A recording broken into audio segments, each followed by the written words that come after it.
We're going to go into executive session. No public discussion on these items. The city council will announce that it will go into executive session pursuant to Chapter 551 of the Texas Government Code to discuss matters as specifically listed on the agenda or as authorized by law.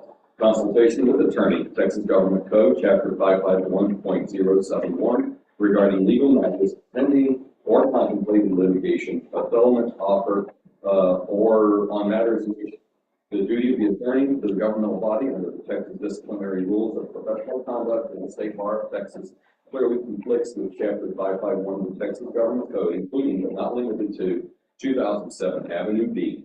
So it is 5 o'clock, maybe 5:01, and we're going to go into executive session. Thank you very much.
We're going for another, that's all there is to it.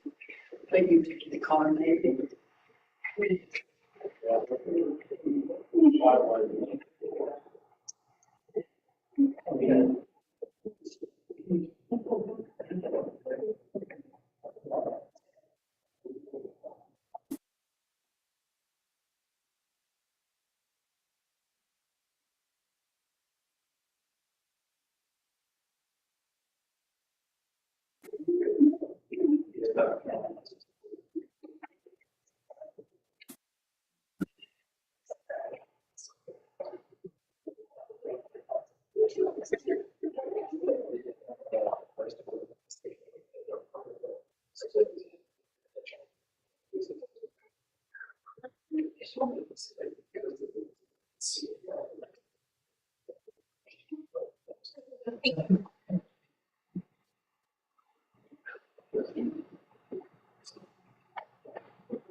We're back from executive session at 6:02, and no action on the item there. So I'm now going to call the Nederland City Council meeting to order. If we would all rise, and I would ask Mayor Pro Tem Ortiz to please enter the invocation. Heavenly Father, thank you for this day. We ask you to guide our city leadership to make the right decisions for our city and to bless our citizens. Lord, we thank you for this day. We ask you to bless our meeting. In Jesus' name, amen. Amen. Pledge allegiance to the American flag, followed by the pledge of allegiance to the Texas flag. I pledge allegiance to the flag of the United States and to the republic stands under God, indivisible, with liberty and justice for all. Honor the Texas flag. I pledge peace to be Texas, one state under God, one and indivisible. Thank you. You may be seated.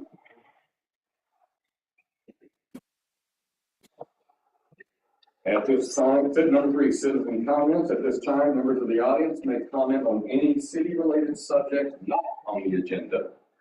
During the meeting, any citizen can speak on items on that agenda item we have in front of us. But anyone wishing to speak, y'all sign in before the meeting with their name and address. Comments are limited to 3 minutes unless otherwise allowed by City Council. The Texas Open Meetings Act prohibits the council from discussing items not listed on the agenda. A member of the audience that desires to speak during City Council's consideration of any specific agenda items is requested to notify city staff prior to the start of the meeting.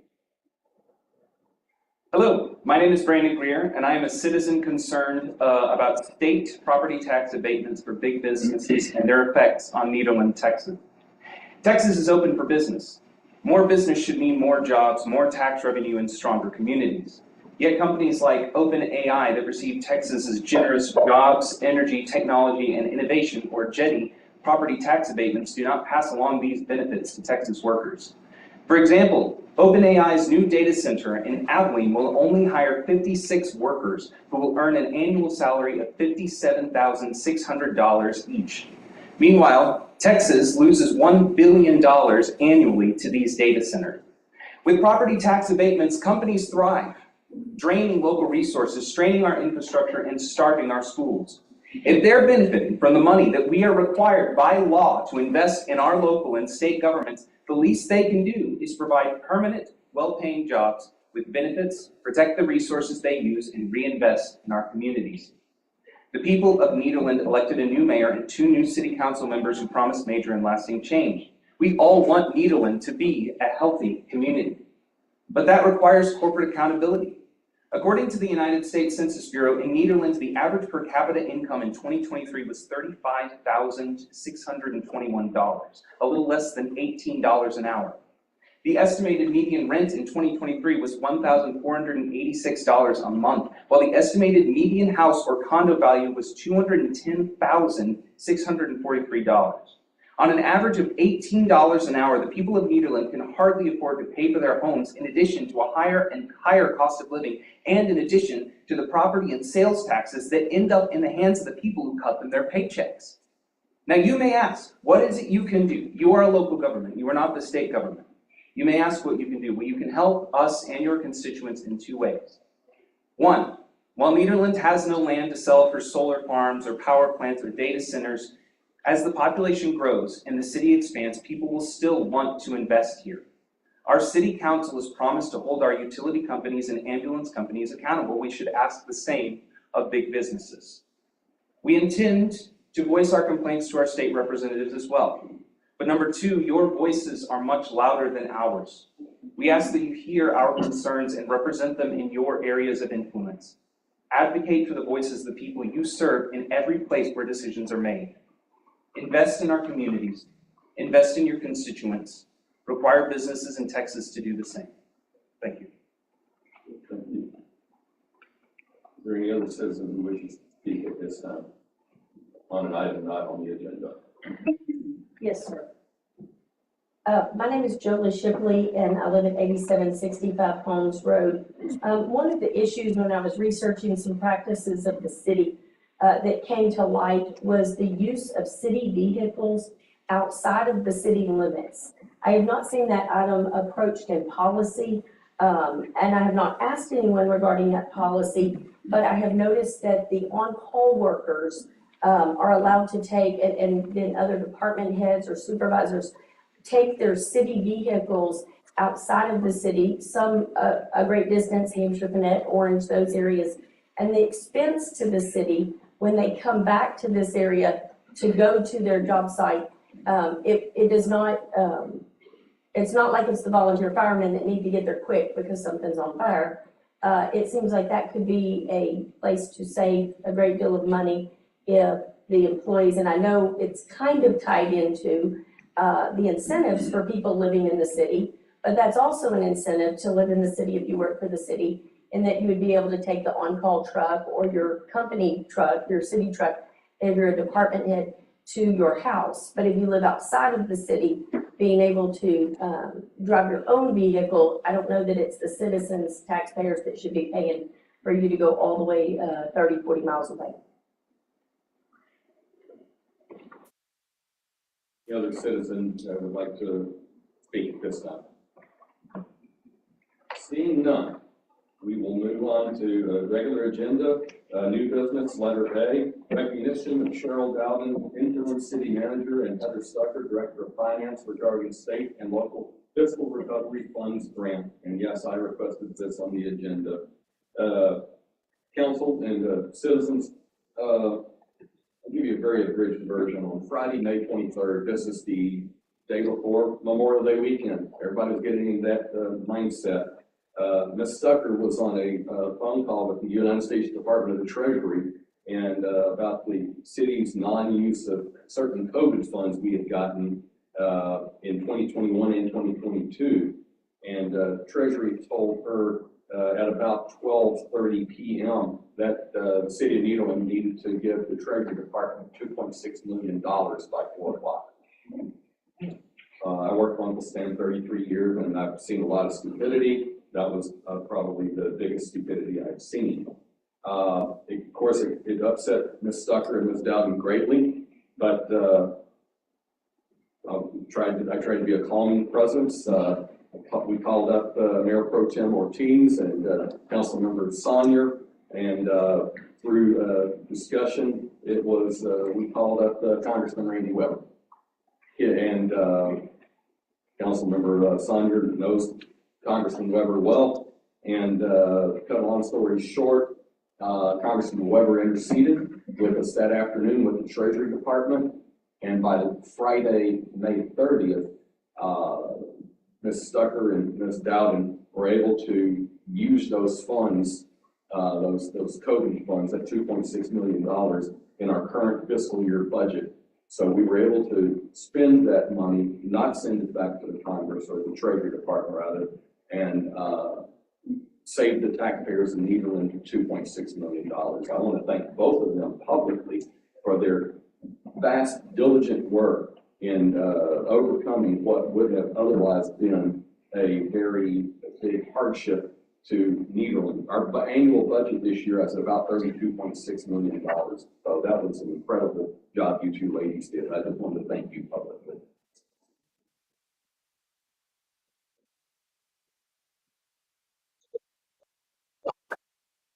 Council, to speak to that. Yeah, I will. I mean, I walked into it and it was not a good situation from some previous issues from last year that they uncovered. So a lot of work was done in a short time. We're not a huge town. We can't afford to take almost a $3 million hit to our budget. So I do want to thank them and Congressman Weber as well. His staff, his chief of staff called within probably 10 or 15 minutes once we reached out to him. So it was done in a quick time, but it came out with good results. So I do want to thank them again. Yeah. Again, thank you, ladies, very much. When Randy walked in, I walked out, and happy to hear the status, happy to hear a great report, and looking forward to many more good reports from you. Thank y'all so much. Thank y'all very much. Great job. Great work. Yeah, I spoke to Congressman Weber this past Thursday in his office in DC. I was up there on personal business, just went up the day earlier.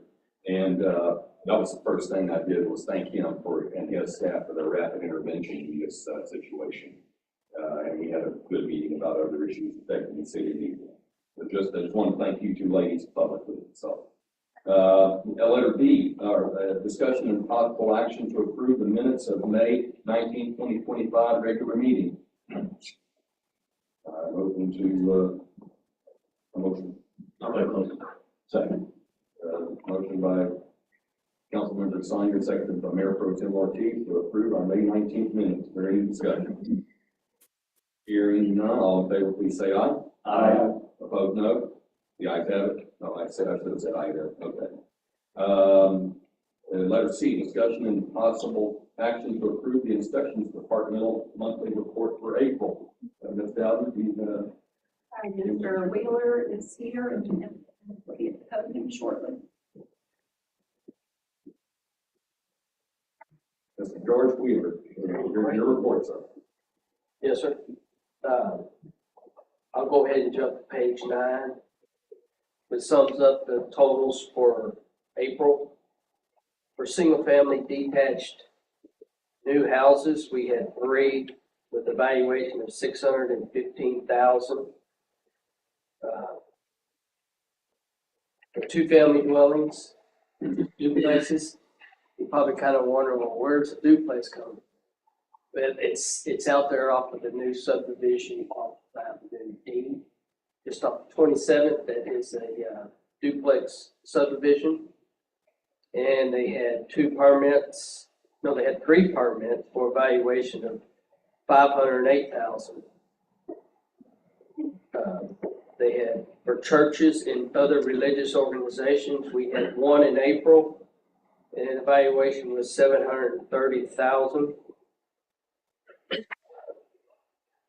You see where we had additions, alterations, residential, that's on just residential, not commercial. And that could include addition to a house, it could be for a driveway, a new roof, vinyl siding, etc. We had 15 of them for a total valuation of $22,710. The next item is addition, alteration, non-residential, that's for commercial projects. We had 4 of them for a total valuation of $35,000. The next item is demo single-family houses. We had 1 demo in April for a single-family house. We had demo all other buildings, mainly commercial, anything other than residential. We had 1. That would be the Catholic Church building in the back there. They tore that down, just for an example, building a new one. For air conditioning permits, we had 26.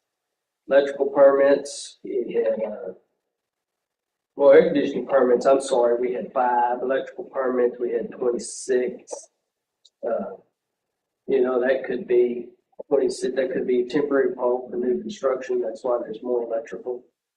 But or a service upgrade, or even anytime somebody moves into a new commercial building, they have to come get an electrical permit and have it inspected.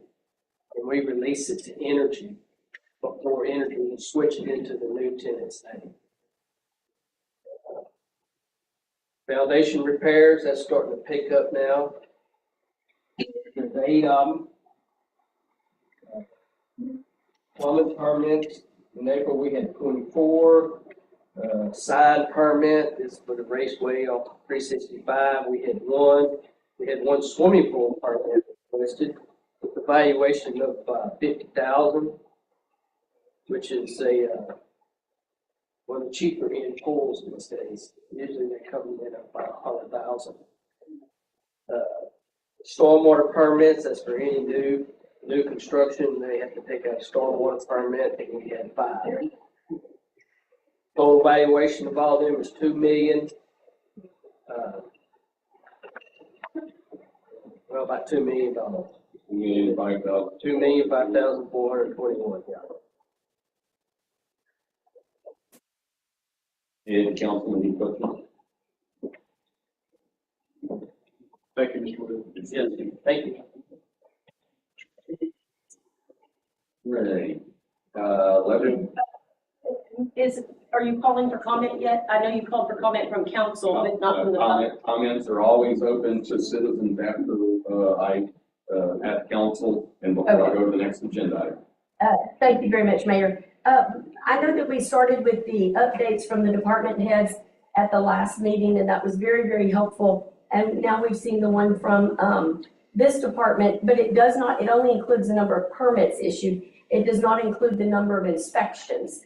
If there's monthly inspections, is that something that council is going to ask be included in the reporting process in the future? And maybe even by which employee, how many inspections everybody's getting done? Yeah. I don't have any issue with that. Having inspections? Yeah. Yes. I think that would just make the reporting more helpful. Thank you. Letter D, discussion regarding drainage and sanitary sewer issues occurring on May 30th, 2025, was requested by Mayor Pro Tem Ortiz. Ms. Dowd. Yes, sir. I have several memos, a copy of work orders that were issued from the Public Works Departments dealing with, and I have both the supervisor from the Street Drainage Department as well as the Water Distribution Department to answer your questions. They completed the report with the work orders, and they both have issued memorandums on the activities that the staff did during that time, before, during, and after. Like this is on page number, starts on page number 21 to 36. Goes through. Let's just take them in order then. And it's Okay. the person, it's like Mr. Lancaster. All right.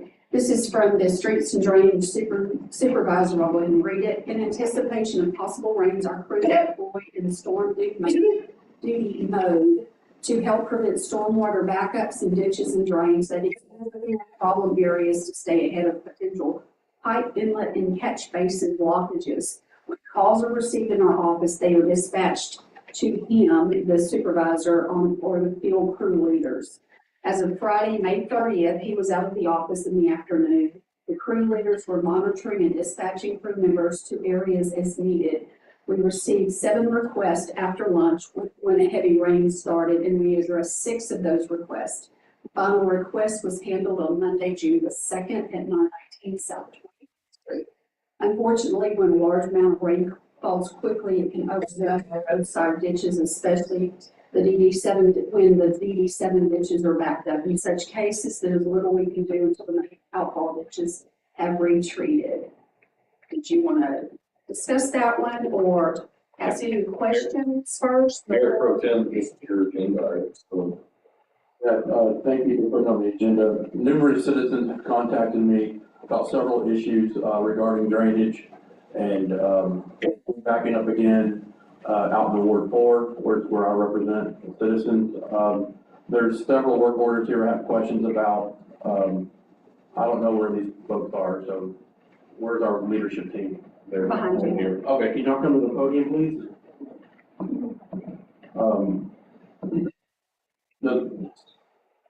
This wastewater, there's 1, 2, 3, 4 at the bottom.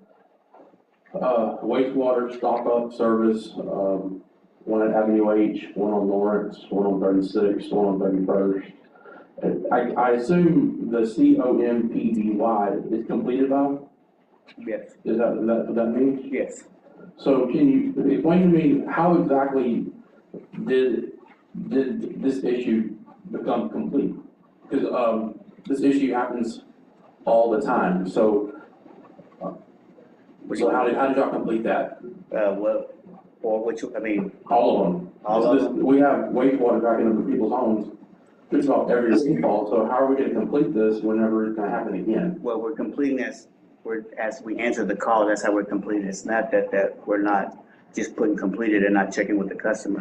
Usually those rain events, we label them as high water, but it is that the system is overloaded from the rain event. The sewer system's overloaded? Yes. During the event? Yes. So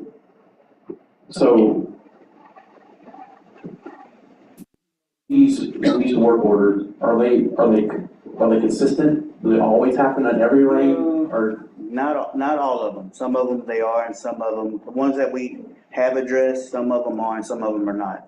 Do you know how did we address these issues, some of these issues? Ones. I don't know, okay, 3112 Lawrence Avenue, how was that completed? 3112 Lawrence. Lawrence, that was the one, I think that was a customer issue. Does it have a description on there? What does the description say? Because I don't have the same, I'm sorry, it says wastewater, it says stop up high water. because the Lawrence one, that was one of the one that was the main concern ones because that person was the one that said they called and we didn't reach out to them. But they were also said that was on their side also, that they're having issues at their house. Okay.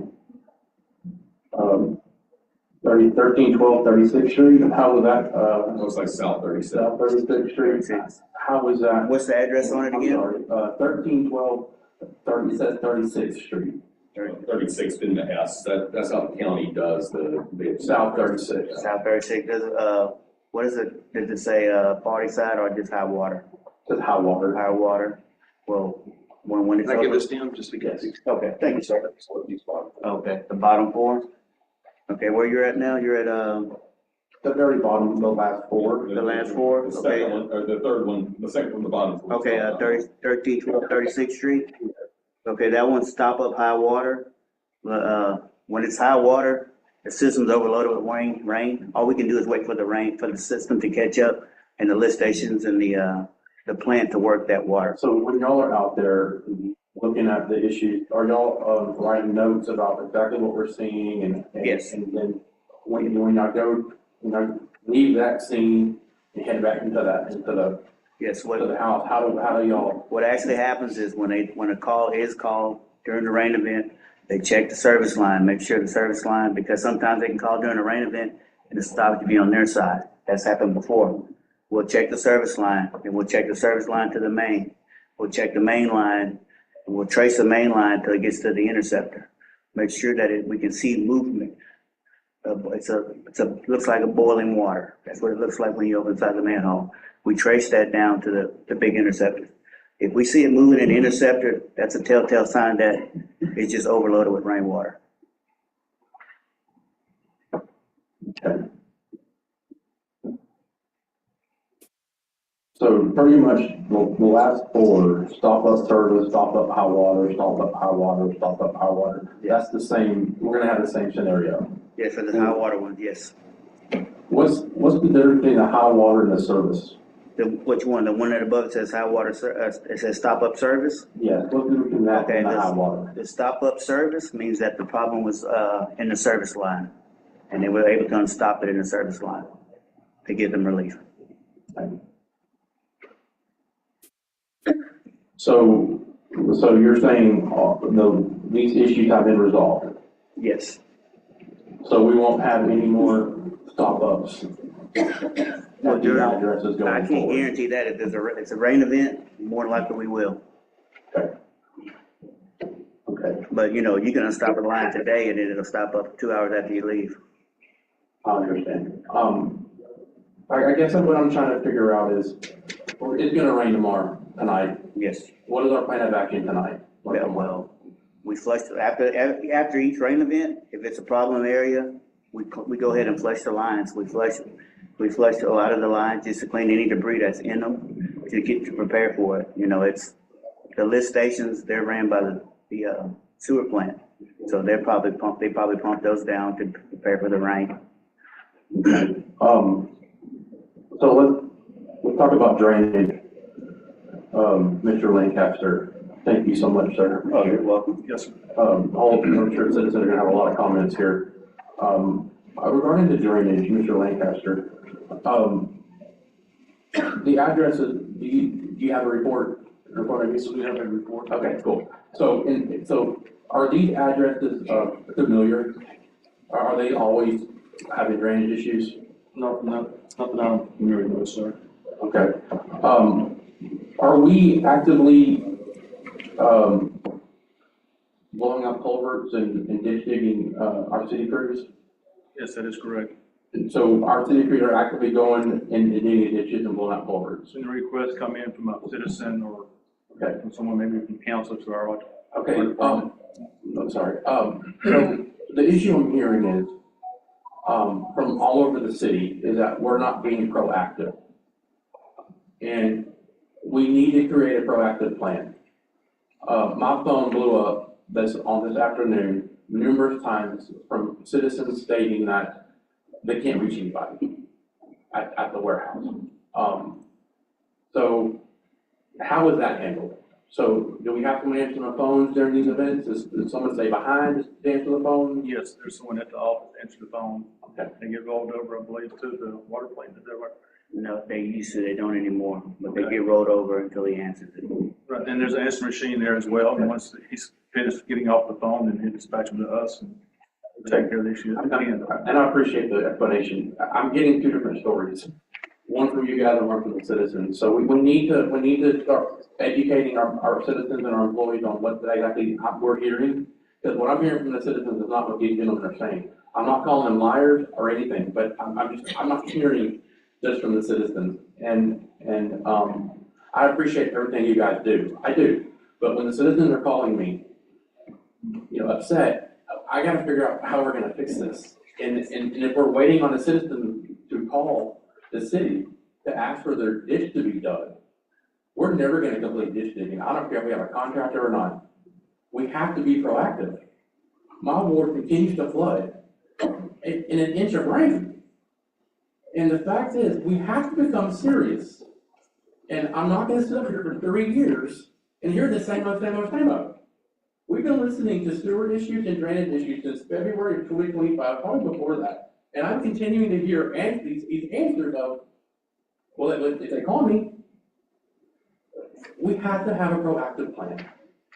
And as leadership, as city council, we have to have expectation for our city employees, through the city manager. And I'm committed to helping you guys. I'm committed to helping our citizens. But what I'm not gonna do is to sit up here and listen to excuses. We're gonna get this plan done, and we're gonna get it, and our employees are gonna be happy, our citizens are gonna be happy, and we're gonna have a great next few months. But we gotta start working on this stuff, proactively. So please, council, let's start helping resourcing our employees. And, that's all I got. I appreciate you guys very much. I'm not saying it's more. Yes, sir. If I don't know, our department doesn't know there's an issue in a certain area, then we can't address that area. But we can be proactive. No, I understand that, and we're doing that right now by the contract. They'll go over, me and Mom put in a report. Yes, I don't remember. 70%. About 6 miles already got 9 miles of contract ditching. We're going behind right now. I think that's pretty proactive. It is proactive, but we have been proactive before that. And I can appreciate, the, you know, the email, and we've done, looks like, phase one, it looks like the 77 completed in ditch digging.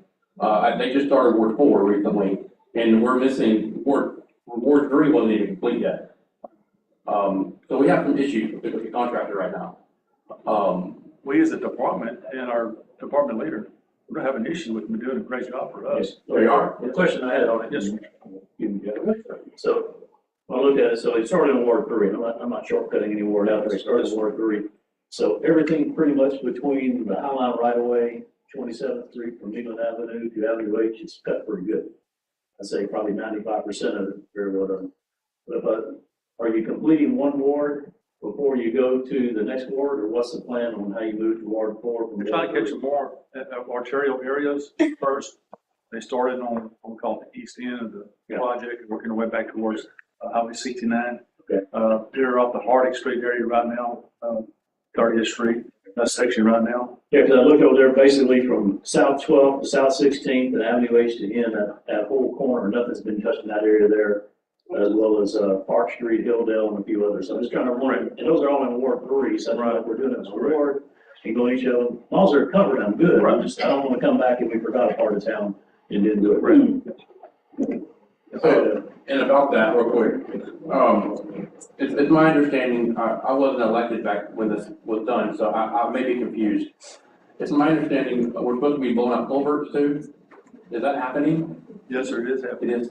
Okay. Right. Two So people. if you add that to the monthly report on the numbers that we've done on that also, I know we I had had to get that from, Yeah, if you get it, that's monthly report, would be great. That way we show our progress, what we're doing. yes, on my budget. What might be nice is a map of the city Yeah.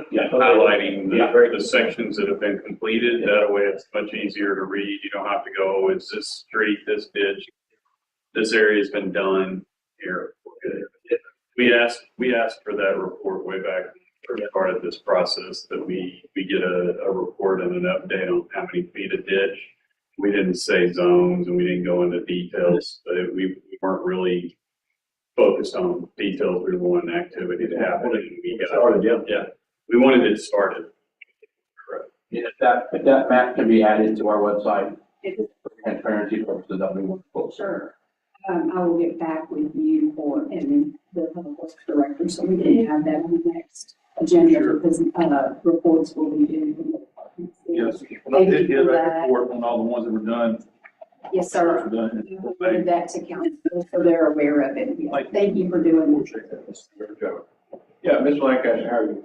Just have some questions about the culvert cleaning. The city, my understanding is the city is following the contractor and cleaning these culverts out. How many miles did you say we had completed?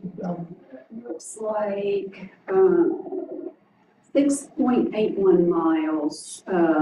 Let's see, the total of April and May completion, as it's 6.81 miles, or approximately 77% completed. Okay, so of that 6.81 miles, Mr. Lancaster, let me take a step back. So I had some citizens during that rain event, hey, my ditch is dug, but my culvert is still full of mud, so I have a detention pond in my front yard. So I'm just curious to see, where are we at in regards to jetting the culverts of that 6.81 miles? What percentage roughly would you say? I don't have that number for you. Okay. Yes, sir, just hang on. Have we made substantial? Are we a little behind because of weather? Well, weather and personnel. So in streets and drainage, we have 8 total employees to cover street and drainage, pipe flashing, concrete, asphalt, tree trimming, concrete repair, asphalt repair. But it's very slim, so we try to work the schedule around that. We're trying to keep a full-time crew cleaning out the culverts. But if we do get a request from a citizen of phone call, if you got a schedule, we're going to take care of it, get them knocked out. Okay. So do you have like a quality control person that goes back behind to check, was this one cleared completely? Nothing like that? Any other, councilman? Yeah, I had one other thing, if I could just have a moment to, this is gonna be, regarding the sanitary sewer. I was reading, here, the memorandum. It says, the following is a list of materials that would be needed for point repairs. Currently, city crews are unable to replace longer segments of wastewater main due to lack of necessary equipment and manpower. 6-inch pipe for 17 jobs, approximately 250 foot of 6-inch sewer main is required to get started. 8-inch pipe for 35 jobs, approximately 750 foot of 8-inch sewer pipe is needed to get started. Manhole rings, 10 locations require new manhole rings. However, considering the overall condition and deterioration of the existing manholes, it would be more cost effective to perform a full manhole replacement. Let's not move any further. So for these jobs that are being referenced, what exactly do we need to get started on some of these? Is this 750 foot of 8-inch sewer pipe and this 250 foot of 6-inch? Is this something that our city crews can do if they have the materials, or? Yeah, they can do it if they have the material, it's just gonna take a while. It'll take a while because my other crews are doing other things. Like if we do have a drought, they're not gonna be able to do any of this. Understood. Do we, and thank you for that. Do we have this material on hand No, we as don't. of now? No, we don't keep that much material on hand because, you know, we just do spot repairs and point repairs. This is more of like a rehab. This would be more considered a rehab job. Okay. That's how I would classify it. Was this, and I'm just not real clear here, is this, this 250 foot of 6 and this 750 foot of 8, is that in the area of the city that's already been smoke tested? Yeah, that's where this comes from. This is that data comes from. Okay, that's what I thought, I just wanted to be clear. So this is stuff we don't have money already in the budget for, so we need to approve some money to get it. Is that Yes. what we're dealing That's with? what I'm getting at here. Is it also my understanding equipment? Do you have the equipment if you need the supplies? I would have to probably rent a few skid steer or anything like that. Well, my point in all this is, you know, we've got this 20% of the city smoke tested. We've got plenty of work here that we see getting done. We have citizens who sewer backing up in their homes. I want to see that we're doing as much as we can with the resources we have to address some of these things. Yes. So, Ms. Dowden, if we need a budget amendment, Absolutely, because as far as I'm concerned, if we've got stuff backing up in people's homes, that's an emergency. absolutely. So if we need an amendment to order all of this material here, I'm talking about replacing the manholes, all the piping, and see that we can start working, because we've got the other 80% of the city being smoke tested. I'd like to see us get started Okay, here, because we're gonna have a lot more work coming. absolutely. So,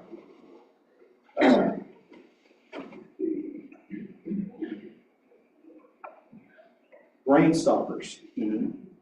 Those pretty effective in your professional experience? I think they're aluminum and stainless steel ones, the metal ones are better than the HDPE ones. The plastic ones, they fall in the manhole and get caught in the line.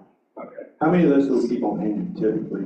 There's a few, they don't keep them, this is something that wasn't practiced before. Understood. So these 10 locations that require new manhole rings, is that because we're getting infiltration in through the walls of the manhole? Through the walls of the manhole, not Yes. through the lid necessarily? Yes. Okay.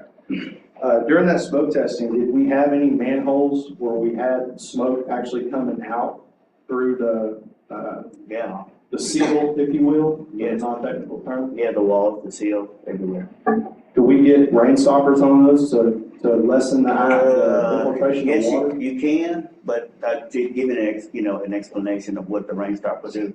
It's like having a car with a sunroof and it's raining outside and the windows are down and all you do is close the sunroof. That's the same thing the rain stopper is gonna do. Just to give you an idea, paint a picture of how it works. So if the manhole's bad and you're just putting a rain stopper in it, it's just like closing the sunroof on a rainy day, leaving the windows down. Understood. Okay. So, Ms. Dowden, Yes, sir. find out what the team needs.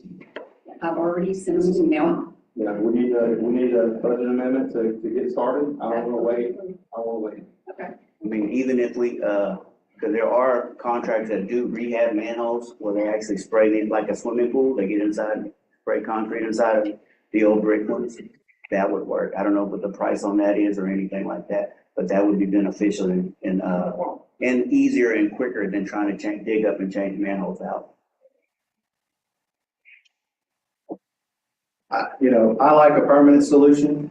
I understand that permanent solutions in times of need are not always achievable, but my direction to the staff would be whatever we need to do it right the first time, let's do it that way.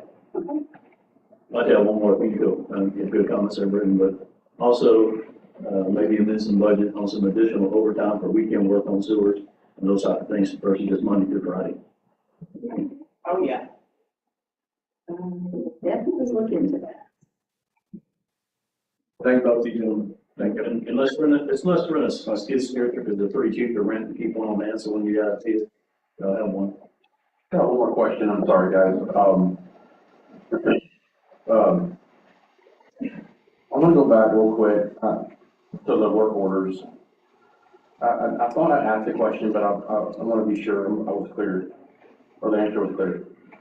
When our staff goes out to any of these calls, and they observe whatever's going on, okay?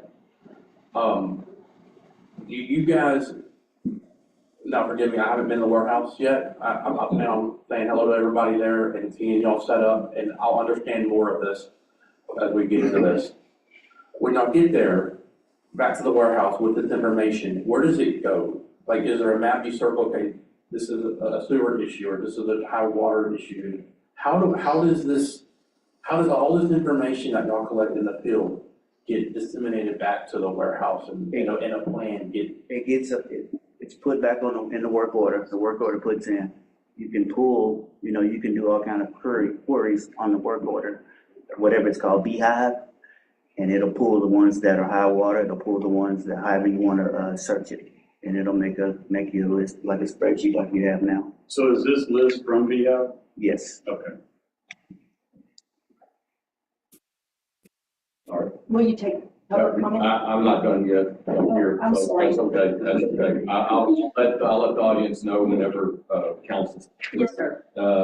Hey, I just want to add, one more thing. The rainfall on May 30th was not unusual. It was, according to the Channel 6 weather stations here in the city, one fire station measured about little less than an inch and a quarter. The one over at Hillcrest was about 1.9, and the one at CO Wilson was about 1.6. Yeah, it was in about an hour and a half, I believe, but that's not unusual for Nito in Texas to get that kind of rainfall. So yeah, if we're having these kinds of issues on a normal May afternoon, yeah, I appreciate my colleagues that questions and comments earlier. Okay, now council is done. Now citizens. Thank you, guys. Thank you, guys. Yes, thank you. Thank you. My name is Jolie Shipley, 8765 Holmes Road. My first comment is about the shape of the ditches that the contractor is doing. And I know that's been brought up before, but just randomly headed to the store the other day, ran across the photo that I've sent some of the council members that have inquired about that, where a nice guy mowing the grass has just slipped into the ditch and could not get the lawnmower out. If anybody else wants the photos, I'll be happy to share them. It was just a random drive-by. But I think you're gonna see more and more of that. And it's my understanding that if the city does not prepare the right-of-way in a manner that the citizens can get to it and maintain it, then they're not gonna be required to maintain it. And it sounds like Mr. Lancaster and Mr. Berry are overwhelmed within their departments already. And, I know we've done 77% complete 6.81 miles in April and May, but we're creating an obstacle for our citizens that I'm not sure we need to do. That was my first comment. My second comment is if you look on the Beehive report that goes sideways on your page, it listed a number of events on 5/30, but if you look on the next page, the memo, it references also a overflow at 3519 Avenue L. And that was an overflow of sewage into the yard, which then flowed. It was, I mean, it shot up like a water fountain about 2 feet. And you could count the turds and tampons and toilet paper as they flowed into the storm drain. And so that was called in, and I'll notice that it's not on the BHAB report. So I don't understand and I called it in, and have the video of it. It didn't make the BHAB report. So I don't understand what we did. I mean, it was obviously known, and I will say, Mr. Ortiz, when I called in after hours, I don't know what number, I got someone that answered the phone. I believe he said he was at the water plant. So just a moment ago, I know the gentlemen were talking about whether or not those calls roll over to the water plant. When I called the after hours number, I did get the water plant, and that's where I reported it to, and it obviously was sufficient because it's made the report. And it got some attention. The next thing is blowing the culverts. I'm concerned that we're counting blowing the culverts as successful blowing of the culverts when it's such a partial amount we're blowing. And for example, at 2016 Avenue C, you can go over there, the culverts are still 75% blocked. And yet they've been there. That is also the ditch between 2016 Avenue C and the monstrosity construction on the corner of C and 20th Street. They dug those ditches and they looked lovely. And then, Your time. may I please have one more moment to finish this comment? The, thank you, the blowing of the ditch there has been filled back up with debris, 75% by the contractor, and needs to be dug back out. And my last comment is that the contractor, it should not be considered something proactive by the city. That was a cover your butt for a big screw up, not proactive. Can you, I do have a question for you. When you said the contractor was digging out the ditches, how were they digging out the ditches through your observation? So the Gradle or the heavy equipment takes its arm and sticks it out, and it's kind of like taking a teaspoon and sticking it down right in front of your culvert and drags it the whole length of the ditch and then picks it up and drops it into the dump truck. Lengthwise, you're saying rather than? Yes, sir, Like rather than perpendicular to the ditch flow. Right. And that's what this contractor's doing. Makes it harder to mow. That is. Yeah, the buckets, even if the city had to spend $5 or $10 grand for a bucket, we're doing $500,000 work. If we could get a bucket that was more sloped, it would assist or insist that the contractor get a different shaped bucket. But that's not what the contractor chose.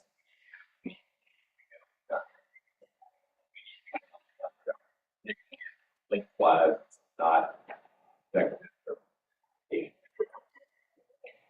Fast 2415, Leavenworth 3, on the corner of Avenue E, F, G, H, and 25th. The ditches are filling up after they've been dug to the road. There's no flow. My ditch, as Ms. Shipley just explained, was dug the same way. So now I have a pond in my front yard with mosquitoes. The last rain that we just talked about that happened for 90 minutes sat in my ditch for 4 days. I have it time-lapsed on my cameras, filling up and then sitting because they were dug haphazardly. If we've dug 6.81 miles of ditch, we should be, 6 miles of blowing up culverts? My culvert has not been blown out once, full. You can see about that much daylight, maybe 2.5, 3 inches. Mr. Jones had happened to drive by one day. He saw it himself. The ditches are just, you come through and just kind of blindly just dig and go to the next one. If we're wasting money and man hours doing this, I think we need to stop, get supervision together. If we don't have a QC, supervision takes that role. Supervision goes out and says, hey, 20th Street to 24th Street, from A to D, sign off on it, it's good. Go to the next section. We have a time frame, that's fine, but if we're just gonna be pissing into this, if we're just gonna be blowing money, then do it somewhere else. Can you pause for just a second, Keith? I got something to say while you're on that. We're not gonna spend all this hard-earned taxpayer money to do a half-ass job. Oh, yeah. All right, so there's not. That's not very diplomatic talk, but, I'm from Jefferson County, so. So I'd just like to make a statement too. If we're accepting work from a contractor without looking it down, that's not proper in any way. Exactly. You don't do it at your house with a contractor, you don't do it at work with a contractor, we shouldn't be accepting it from our city. We need to figure out how to, and if it means we add a QA/QC person, then we do. You shouldn't need to add someone, put another person on payroll, you should take those gentlemen. Because if. I'm not saying whatever it takes, we need to get it done. But I don't, again, that's just, I don't wanna throw money for somebody to come out and say, hey, go do this other person's job. If I'm a supervisor for a department. I'm not one to waste the city's. Oh, I know, I mean, I'm not attacking anybody, but if you're a supervisor and you don't have a QC, or you don't have a lead man, you don't have somebody that's qualified to go do this, then you as the boss need to go out there and set an example for your crew and do that job. Mr. Levis, this question's for you. In this contract that we have for the ditch diggers, can they be held liable? Can they go back at no cost of us to go redig these ditches if they're, I don't wanna say malpractice, but if they're not doing what they were supposed to do? If they say, hey, I'm gonna come in here and we're gonna dig out these ditches and they're gonna be sloped and they're gonna be graded and the flow's gonna come out, we're gonna do all this, and they're not doing that, are they held liable for that? I would have to look at that part more. We didn't look at it before we did it? Well, I don't have it in front of me, and that's one part of this, I'd have to take a look at that. Well, I mean, but we did see it though, so we looked at the contract, and we all read it, we agreed on it before we signed this contract. And nobody has any recollection that that's in the contract? That seems like an issue. That's, yeah. I don't have a recollection of what it said in the contract, that contract. If I'm signing a contract, I'm reading it verbatim, and if I don't understand it, I'm asking somebody. I'm also 58 years old, and I read it 8 months ago. I can't remember every detail, but there's something about sureties. But there should be, yeah, with sureties, E&O, malpractice, something to where the city and the taxpayers aren't gonna be held liable and saying, hey, because this company we hired messed up when we signed the contract, we didn't do our due diligence and read it in black and white, so now we have to pay for it again, because that's not gonna fly. Mr. Levin, could you look at that contract and see, if there's any sort of clause that the city's not, satisfied with the work, if there's any kind of language on that? I mean, I would expect there to be some performance standard and there would be some remedy or default, but, Could you review that and maybe give that to us? if Ms. Dowden can get that I'm contract. trying to locate it, I haven't seen it yet. Whenever you find it, tell that. Yes, sir. Thank you. That's, I wanted to say, also, I've looked into that agenda packet. I believe it was March 24th of 2025 that the council approved the contract. I don't see the contract even in the packet. Yeah, I didn't. So I just want to let you know, I am looking now and I don't see it. All I see are quotes here from Texas Ditch, with quotes and street addresses and street names, so. Okay. And then, this is just from last council. We got another 20 seconds. Okay. Last council, whenever I had an issue, my house flooded. It wasn't my problem. It wasn't on the party side, it was on the city side. Brought it to Rob Works, brought it to Chris Duquesne, nothing got done. City came and flushed the lines and flooded my house. Tore up my flooring. Flooring's still not put down because I'm not doing it again. Because 4 months later, when it rained again, city flushed their line, and guess what? Came back in my house again, and I was told, sorry, you need to have insurance. How do I know that the city's gonna flood my house? That's like saying, hey, you need to have insurance on these pipes in the wall that, you know, you need to keep maintenance on them. But you don't know. You don't know what the pipes look like in the wall. I have insurance on my house, but it's not for whenever sewage backs into my house. And I'm not asking y'all to do anything about it, but if it happens again, someone's gonna do something about it. Yes. I'm gonna try to see that it doesn't happen again. Thank you. So keep in contact with it. All right. Please, thank you. Yes, Angela Finette, 1016 North 31st Street. Just a couple comments that I have. First of all, in the rain event the other day, I was not home, so I can't speak to May 30th, but I can tell you I looked at Weather Underground. get a 3-hour span of rain at 1.2 inches. There's no reason why we should have any of the issues with sewer or drainage. But since we did a couple comments of bringing things to light, I know on February 22nd of this year, I contacted the wastewater treatment plant after hours at 7:39 p.m. and 7:45. I got the call log and got no answer. I complained to Councilmember Root. I complained to the city manager. I ended up getting a call back. They just weren't by the phone. It brings to light a couple of things because I also have neighbors that said that they did not get a phone call back and they are not listed on that report. On one of the memos, it says they must have been routed to a different department. I would ask for some sort of campaign to let people know of one place to send information, whether it's a city email or a dedicated line, a place to text, something. Also, if it's a cell phone, they can bring it home. They don't have to stay up there. They can be at their home and answer calls and respond. The other thing that I would also recommend is that when we see rain events are coming, just like when we know the Heritage Festival is coming or whatever project we're doing, that we go ahead and leave us a sign, there's gonna be overtime because it's gonna rain. And I need you out on site because you can't see it and just respond to it half an hour later when you get there. We know it's a problem. Other thing that I'd like to make mention of is that if we're having to come to council to ask for negative repairs that we can do in-house, is there an inventory of supplies in our public works department that stays on site? At the end of the year, we look at what our inventory is, we replace that inventory, and if so, what is that inventory? Are we aware of it? Because that should be in our report as well, so we should know what we have, what resources we have, and how we're gonna use them, and those inventory items should have plans. You know, they don't have plans, that's accountability right there at the end of the day, okay? And not asking for them is also accountability. I truly feel like I probably would have come to council with a quote in hand if I was asking for that amount of pipe to fix something that's been going on for 20 years. The last thing that I would like to say is that when it comes to staff working, and I know everybody's trying to do their best. I know that it is definitely a catch-up situation.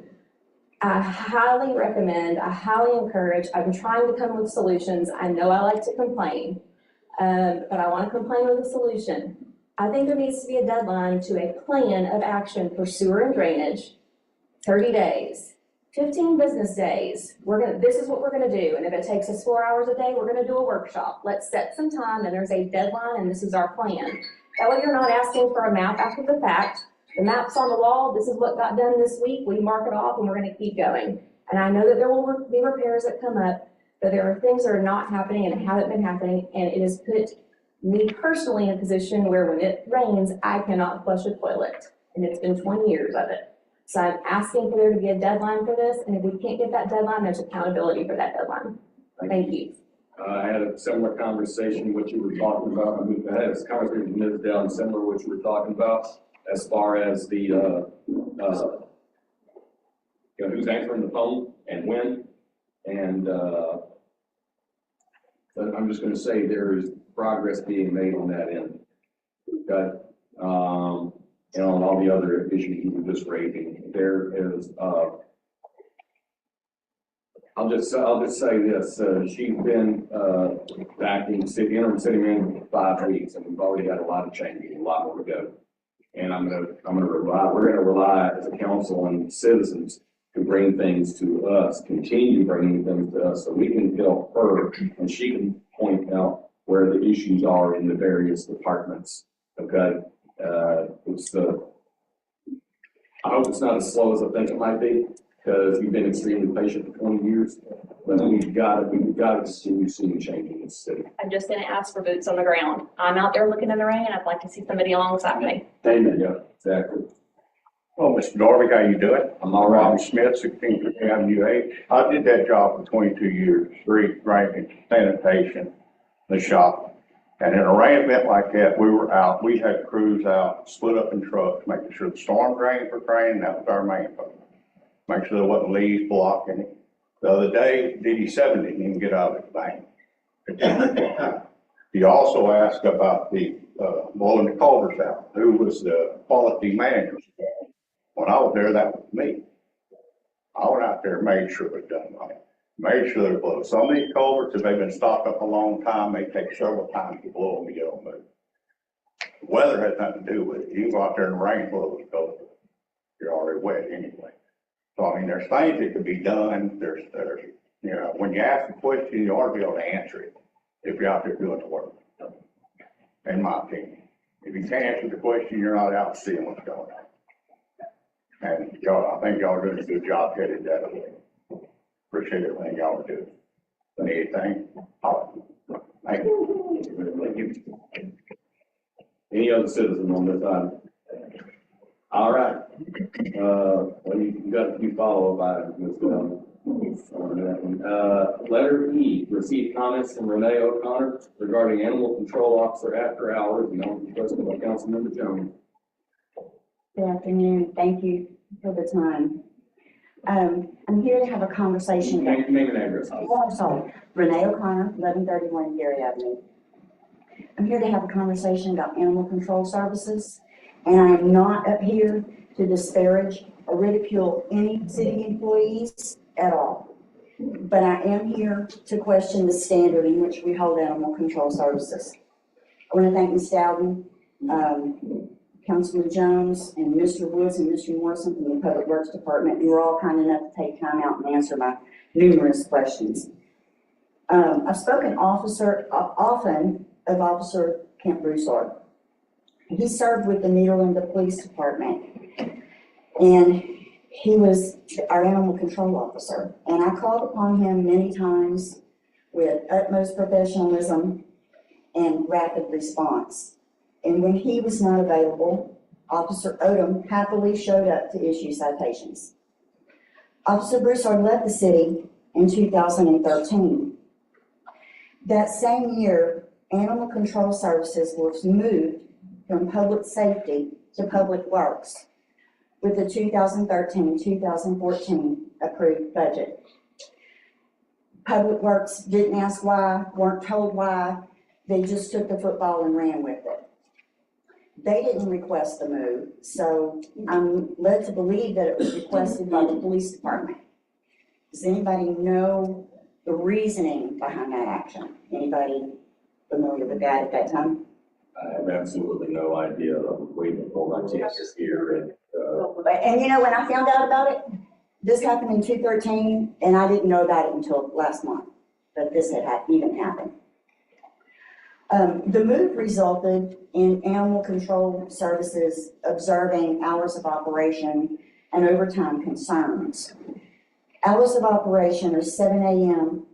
to 3:30 p.m., Monday through Friday, and they close on observed holidays.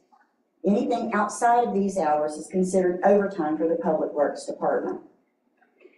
The Animal Control Supervisor, Mr. Morrison, made inquiries of surrounding cities to learn how they do things when he started taking us over. One of the things shared with me is that Animal Control Services for the City of Port Neches and the City of Groves work under the Police Department and the Fire Department. We were the only city to have Animal Control Services under Public Works. And our ordinances are similar to other surrounding cities. Since 2013, Animal Control has had one full-time person responding to calls, with the supervisor serving as backup and a couple of people who are on call after hours. Our population has increased by 1,034, with the 2023 census reporting a population of 18,118 people. As per Mr. Morrison, the call volume has increased in both dog at large and bite calls. wrap it up, please. Wrap up your comments, please. I'll do 3 minutes. Oh, I didn't understand. I didn't know if I was set to 3 minutes if I was on the agenda. There we go. I'll give you another minute. I have quite a bit more to go. Okay. Because I understood I wasn't under time limit. Point of order.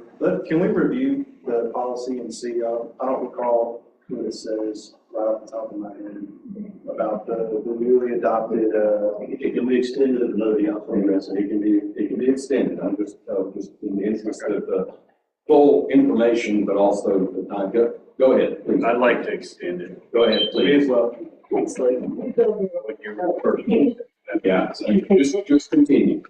Okay, having said that, my question is one responder enough to handle the calls that they have? I learned about procedures that I was not aware of. During operating hours, to report a dog at large, owner known, you call the Public Works Department, you tell them what's going on, and they'll get to you when they can. A dog at large call may not be responded to until the next day, unless the dog is a threat to your safety. If you want a citation to be issued, you must state that on the phone before animal control shows up. If there's a threat. Your time is just interrupted for a question. I'm asking a rhetorical Yes, question. sir. How well is the average citizen supposed to know these things? Thank you. Yeah, please continue. Good question. If there's a threat to your safety or to report a bite injury to human or dog, do not call Public Works. Dial 911. Emergency responders will contact animal control. If you pull a stray dog and you want animal control to pick it up, they'll get to you when they can. So be prepared that you have time to hold on to that dog until they get there. Outside operating hours, at 3:30 p.m., Public Works rolls their phones over to the water plant. The only animal-related call that will be responded to after hours is a dead or injured animal in the road. Dog at large calls will be relayed to Public Works the next business day unless there's a threat to your safety. Again, at that time, do not call Public Works, dial 911. Emergency responders will contact animal control. To report a barking dog, disturbance call after hours, you call dispatch, Needleman Dispatch. Considering working people, I wonder how many dog at large calls are made outside operating hours compared to operating hours? How many people are active with their dogs during the hours of 7 to 3:30 in the day? It's too hot. Working people that work 8 to 10 hours a day or night, they're limited to early in the morning, late at night, weekends, all of which animal control is not working during that time. High anxiety, antisocial rescues need to be walked very early or very late during the quietest part of the day. So the chances of an injury or dog bite occurring are greater when we have our animals out on the street. And remember, who do we call? We call the police. The police call animal control, and we pay overtime because we need the truck. I'd like to talk about reporting. While animal control is under Public Works, I would like to get a little more detail of their monthly activity. I've listed some bullet points right down here. I'd like to know the number of dogs at large, owners known, number of dog at large strays. I'd like to know how many citations are written per dog at large, how many injuries occur to humans or animals, how many bite injuries are impounded, quarantined, the dollar amount and number of fees paid, and more importantly, the amount of overtime hours used. There were 5 calls on the report last month categorized as other. I'd like to know what other creatures I have to look out for, if we could be a little more specific on what other means. Also, question. I mean, I'm just wondering what other is. You have possums listed, so I'm thinking it's not possums. Just wondering. Also, I would like for animal control or the Public Works to, in their next report, share with us a lady who gives her time and talents by ensuring we operate a no-kill shelter. I was not aware of this person, and I would love for her to be introduced to us, for her to tell us everything she does for impounded animals. She's doing God's work, and she needs to be recognized. So, in the interest of public safety, is it wise to have animal control under Public Works, considering the scope of work ahead of them? Sewer, water, etc. If I 911 a dog bite or a threat to safety, I expect the owner to be cited. That's why I called. I understand why police call out animal control, because they need the truck. One dog's going to jail if it's a bite, and if it's a threat, the other one might go to jail. And just a note here, Mr. Burrell has the ability to issue citations. He carries an old school citation book.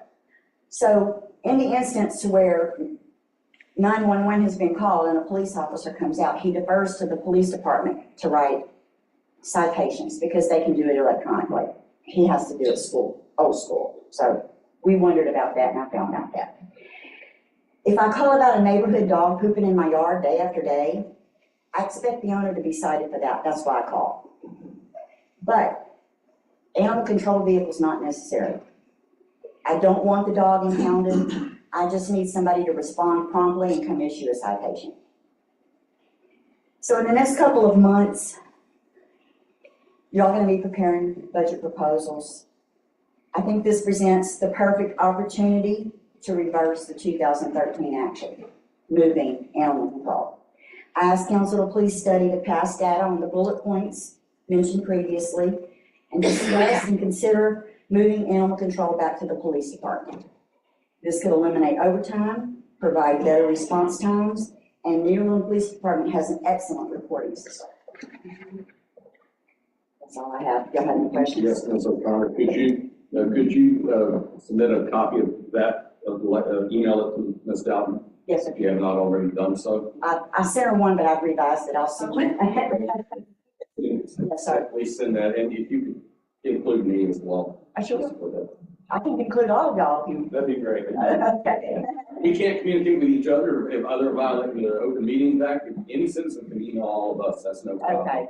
I defer to, what's your agenda item, I think, Brittany, so go ahead. Yeah, well, Ms. O'Connor, thank you for coming here today.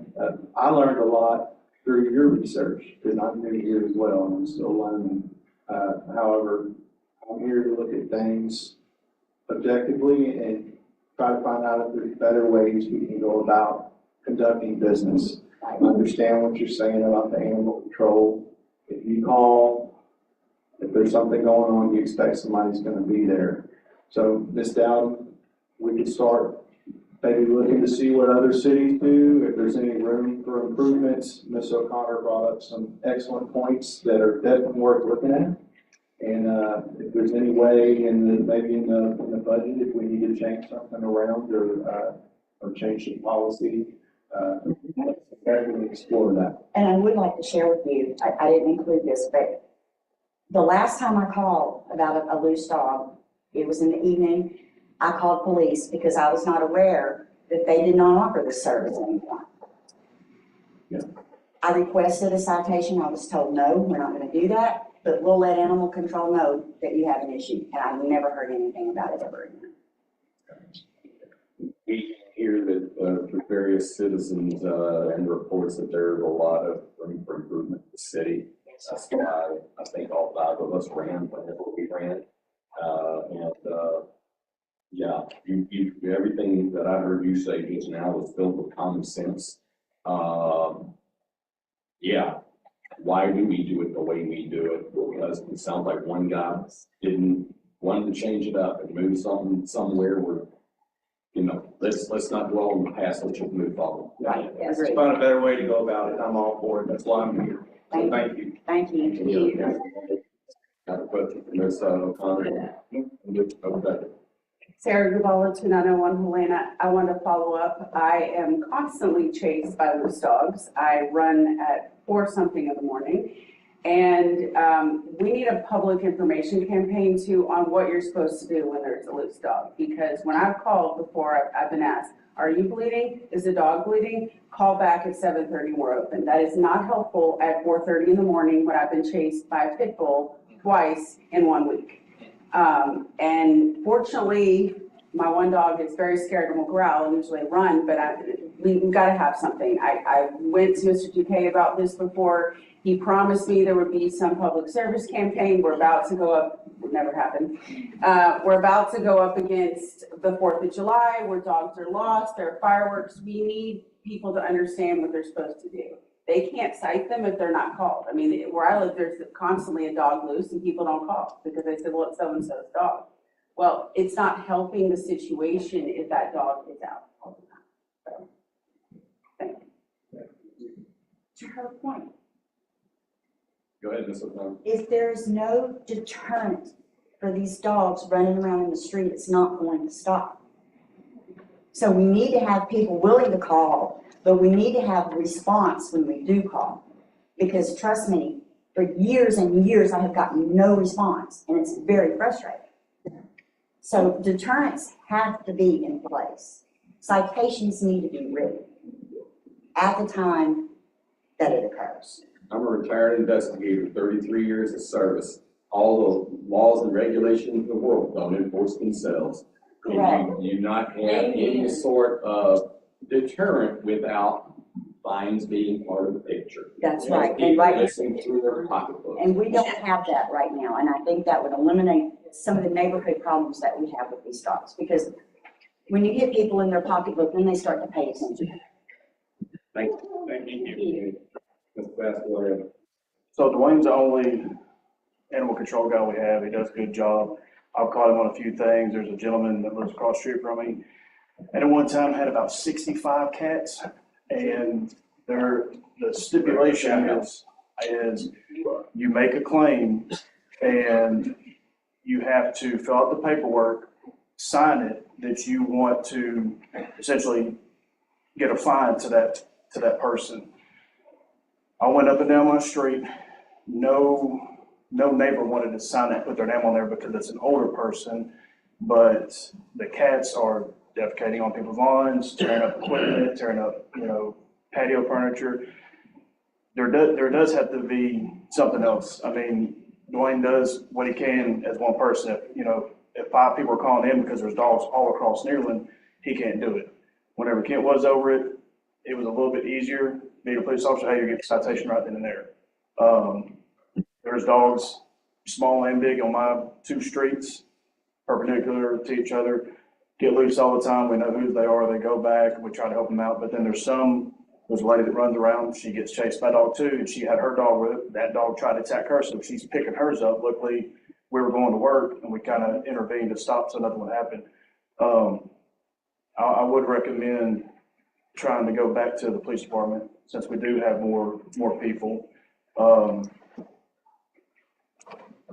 And I don't think that people should have to go in there because no one wants to go and say, hey, I signed this piece of paper on my neighbor to get you cited, to get you to have to pay a fine, because then that's going to cause animosity and drama between neighbors, and you have to worry about retaliation. So I think that's a lot of the issue with that. I think if it's just, hey, someone called in, this is it, this is your dog, okay, well, you're liable for it. I'll tell you one quick story. About 8 years ago, my dog got out. Somebody shot it.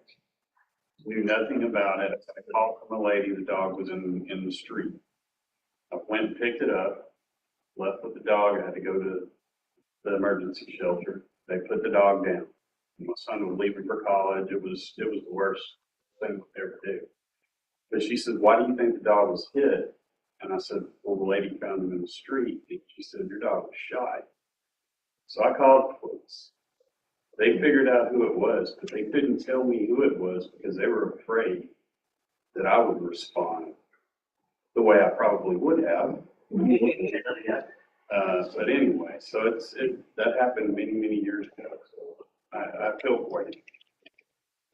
And before you start, we as citizens of this city need to get into the mindset of if someone else or someone else's property, in this case a dog, is messing with me or my property or my family or my neighbors, we've got to report them. You're not being a snitch. You're reporting a violation of law. And oh, well, that's so-and-so, he's well-known, or she's popular, or they have money, or whatever. We got to, like I said, it's for 33 years, I enforce the law without any sort of, just, I don't care who you are. And I'm from, it's rare to have an investigator from here to investigate, from any city to investigate, to enforce the law in the city. But you got to just do it. You got to not care who they are, we've got to stop worrying about, well, that's so-and-so, he's prominent. Right, go ahead. Just want to very quickly say, Angela Bennett, 1016 on 31st Street. TML has a number of resources for animal control officers, including training, online forums, things that they can do if they need to impound an animal. It's right there at everybody's fingertips. They also have resources for sewer. Also, we're going to issue citations for things like this. We also need to hold ourselves accountable for things that we're doing as well. Susan Tomey, 504 Carriage Lane. I want to give you some good information about our little shelter. Since 2021, I've been volunteering with the City of Nederland Animal Shelter. Working with Mr. Morrison and Officer Burrell, we have achieved a 99.9% no-kill status. I think what the citizens don't realize, we have dogs that have been adopted in Canada, Chicago, Oregon, Rhode Island, and other distant cities.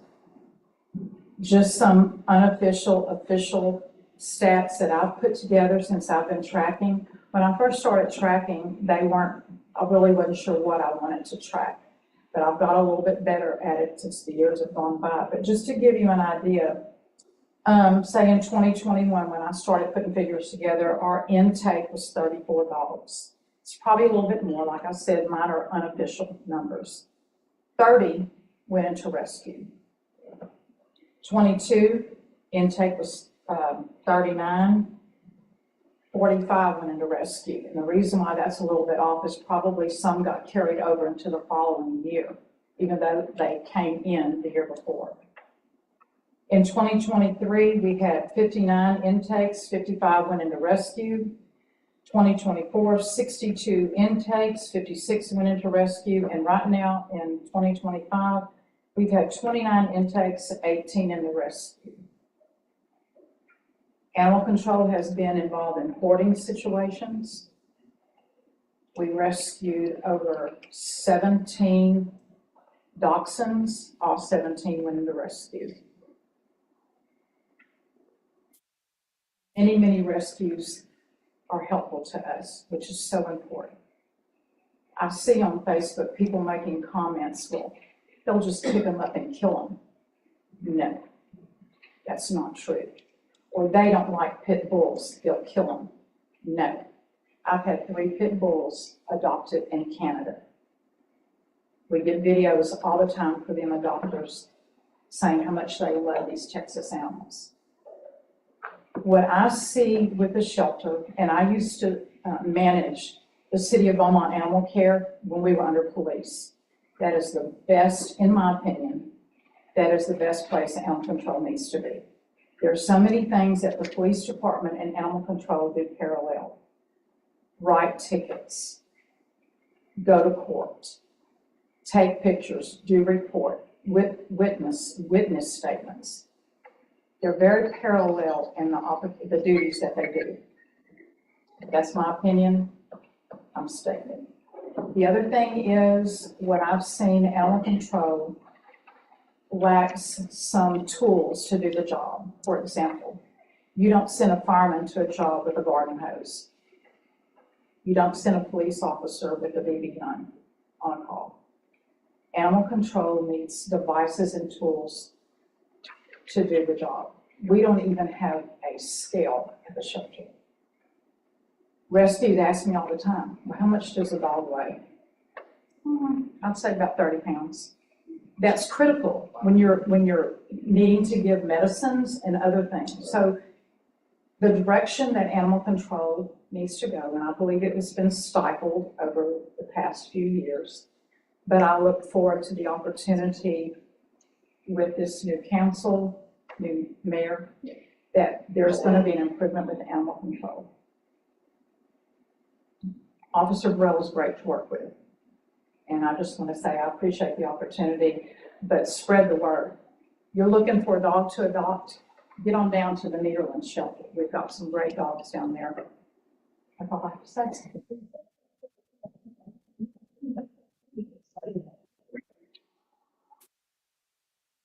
Ray Herrera, Liverpool, Chicago. It's not the dogs I have problems with. I've got 6, but it's the cats. The lady across the street is nuts. I'll show you pictures. She needs medication bad. I did talk to animal control. They said I could start trapping them. They would come in and take them and euthanize them. My fear of doing that is she puts something in meat or something, throw it into my yard, and my dog's gonna eat it, it's gonna kill him. Her cats come in, they're all over my truck, they're using my front yard as a litter box. If I bring one of my dogs out, there's something about dogs, if you know anything about dogs, they're gonna eat cat. Yep. Yeah. For some reason, I don't know. Yeah, you can't stop them. This lady, they got cats having kittens and kittens having kittens. There's a litter on the ground now, there's another litter there. These people, and then there was some lady, I saw drive up to the house next to me and put cat food on the ground to feed the cats. The house is abandoned. I know who the lady is, I'm gonna probably talk to her. We'll see how that goes. But it's also cats, because wild cats kill more of our wildlife, our natural wildlife, than anything else. They take out a lot of our natural birds and squirrels or whatever else. So I know you're feeling about dogs. What I would do on that, I call somebody, like you said, at the city, when you go for a run, say, okay, when that dog comes after you, hey, take him, hit him in the pocketbook. And for the lady with the rescue, I want to talk to her later. Thank you. Any other citizen? I appreciate all of the comments on this item. We got some, I think, some very suggestive comments. And the others who didn't, other than Ms. O'Connor who had spoken, if you want to send your recommendations to Ms. Dowden and council, please do. All right, item F, discussion of possible creation of an animal control advisory committee, like requested by me.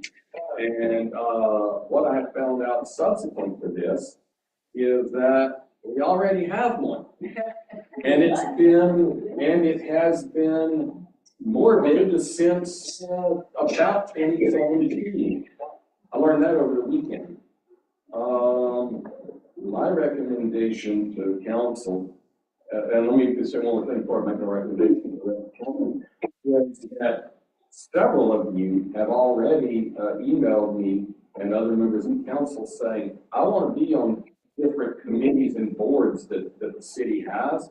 Yeah, and I've gotten some people to volunteer for an animal advisory committee.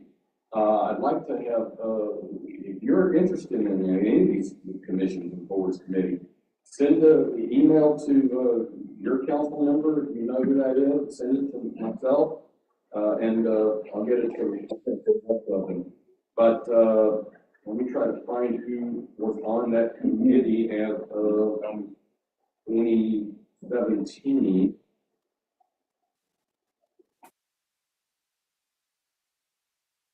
Find it here in a moment. Give me a second, okay?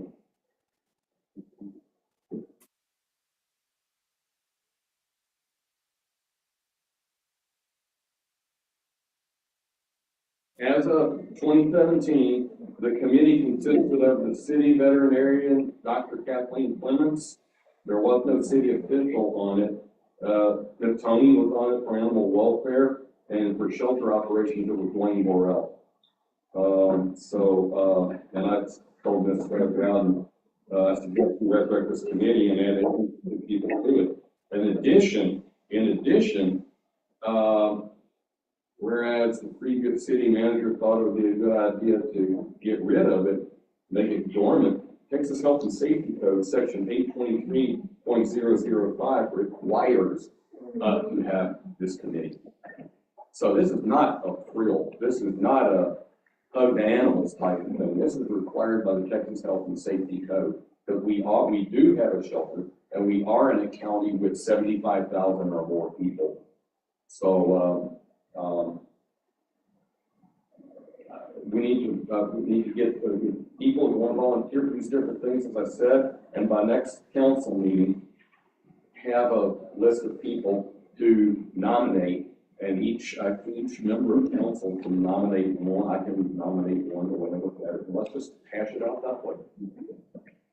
Right?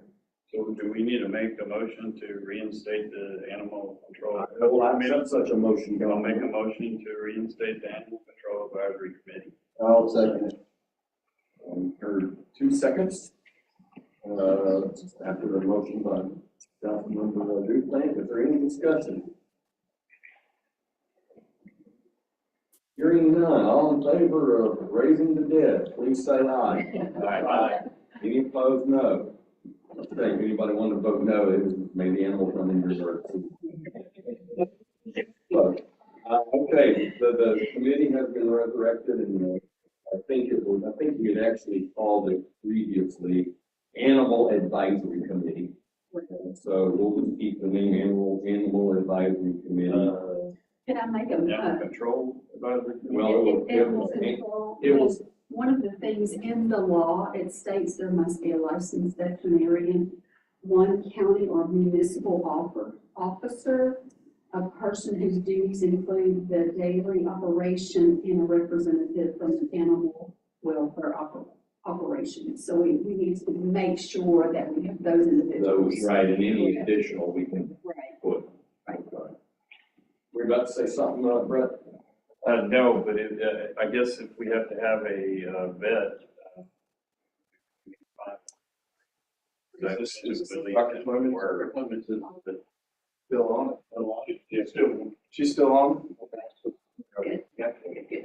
We'll figure out who's over it, and I think he missed Tony on there, of course, and add any others interested. So you got a job, Miss Tony, again.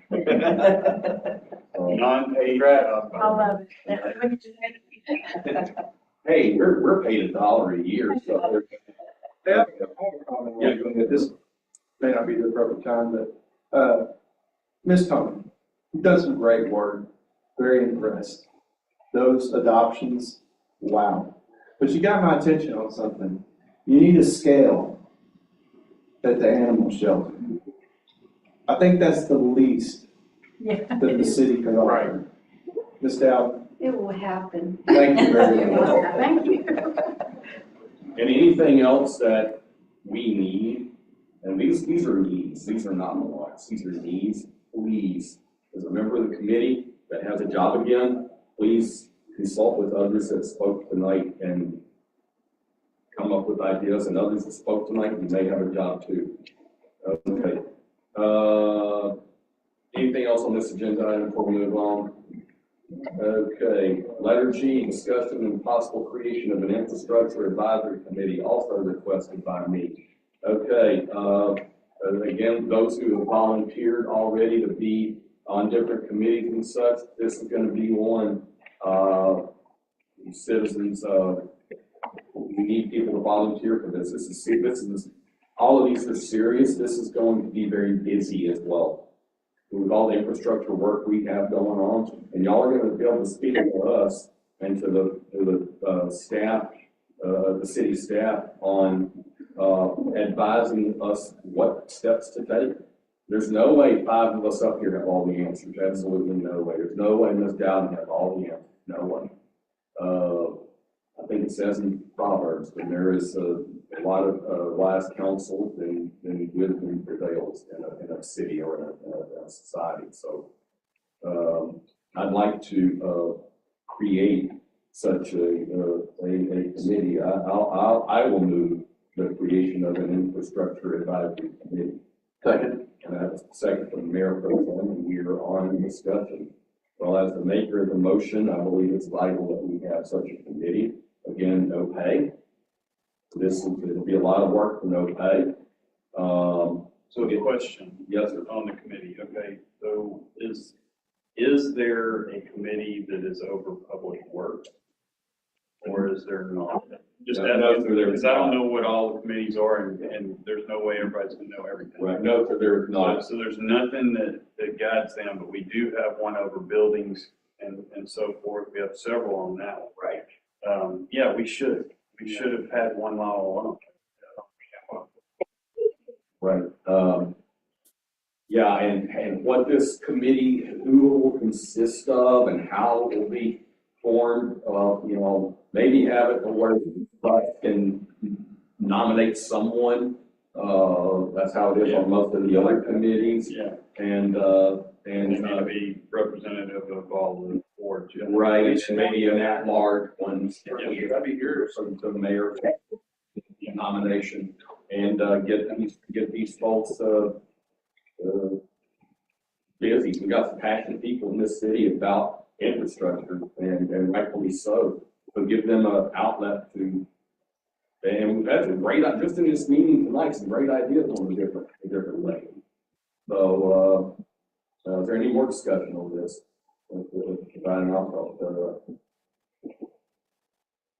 Okay, are we ready for the question now? All in favor of establishing infrastructure advisory committee, please say aye. Aye. And opposed, no. I should have said aye then. Okay, the ayes have it. Do y'all just want to do it like I recommended? An at-large one nominated by me, and each of you nominate somebody from your wards. All right, let's have a citizens, we're going to need your cooperation, because you can't nominate someone if no one's volunteered. So, email me and your council, your member. Mine is, our email addresses here are first initial and our last name at ci.nederland.tx.us. So mine is jdarby, JDARBY at ci.nederland.tx.us. Figure out the rest of them here by that. So please email up with if you'd like to volunteer. Each of them will be nominating somebody from their ward. I'll be somebody at large, kind of access to the chair. Quick question. Yeah. What does the building and grounds committee do? Do we need to just change that committee? I don't even remember seeing a building committee. The building and grounds and planning and zoning. I've seen planning and zoning, yeah, but not building and grounds. That's like a mothball. There's another mothball organization committee, right? I just didn't know. Ms. Dowd provided me the list of the committees, but like she said, there was some she's not familiar with. Right. So maybe if you look for that one too. Yeah.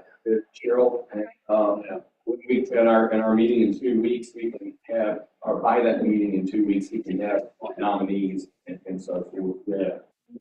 All right. And I think I know who I want to nominate for that large position, but I'll be quiet and I won't say her name right now. Okay. That's an action item, no doubt, and that'll be under the ongoing business for the 23rd. So you're ready, because the next thing is yours, Ms. Dowden, about letter H.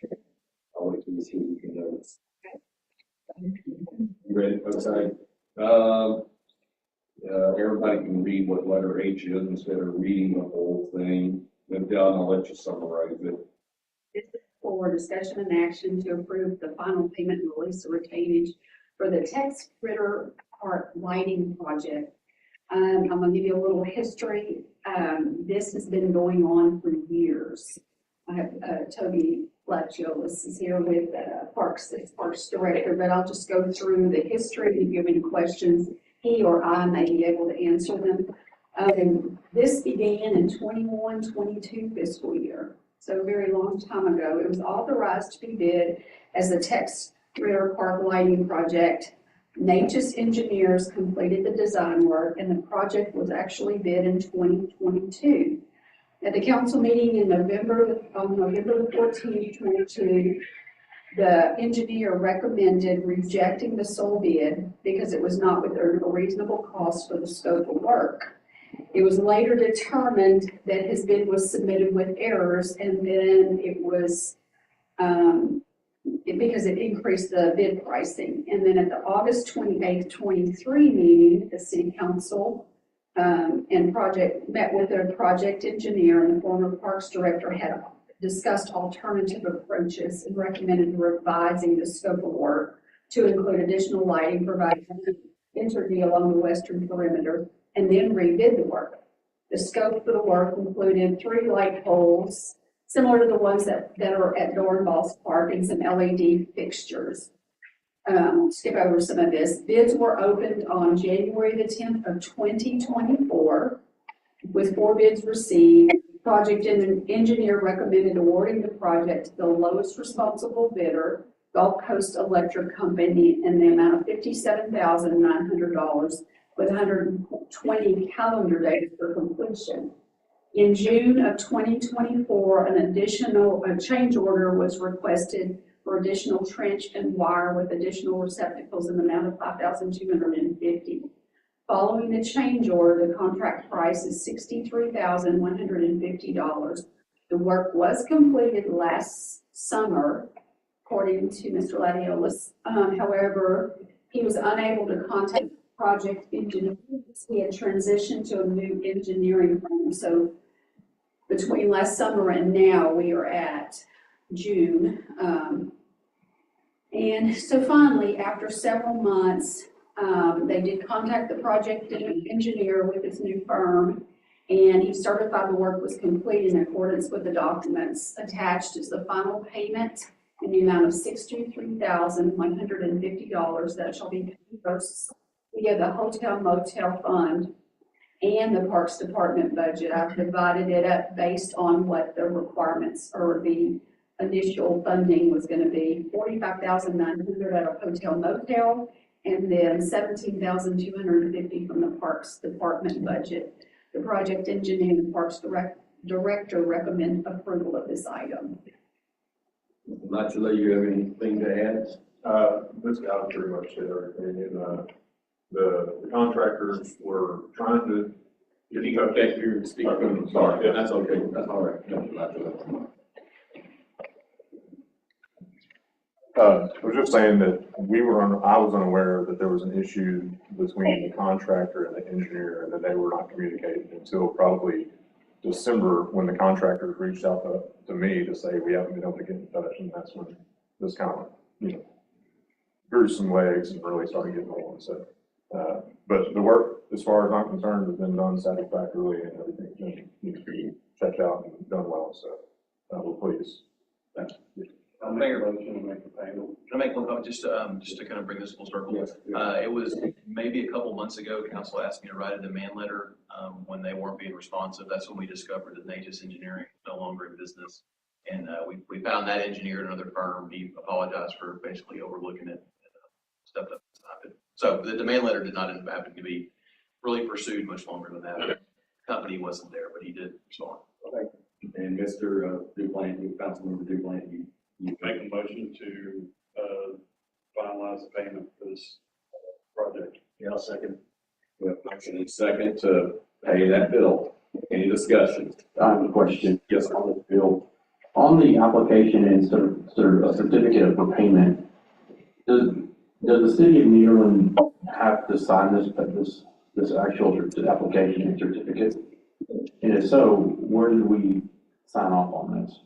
So Councilmember, I will say, the one that I think was in the packet at the bottom where it says engineer, that one didn't look like it was signed, but the engineer, Josh Reeves, he did sign the one that was submitted to the city. Do we have that here that we can physically look at? To be transparent, I'm not voting for something that, Yeah, it's not signed off on. he emailed it to the city.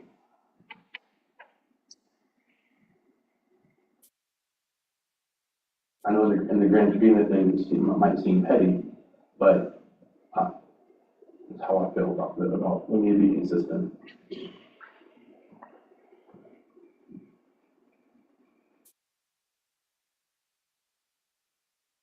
I have it right here, forward it to you. I appreciate that. Sure.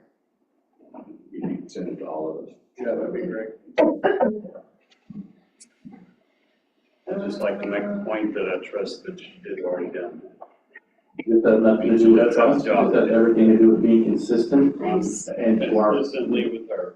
I'm done. again, the public, this has nothing to do with, not trusting, it has everything to do with transparency and accountability. That's.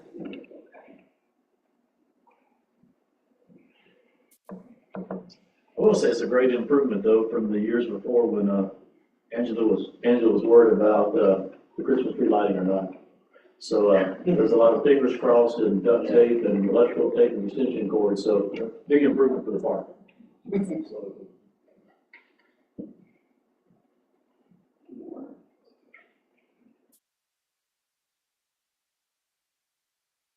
Okay. I'm gonna send it without Yeah, just. a topic, Yeah, yes, just send it out. yes. Just send it.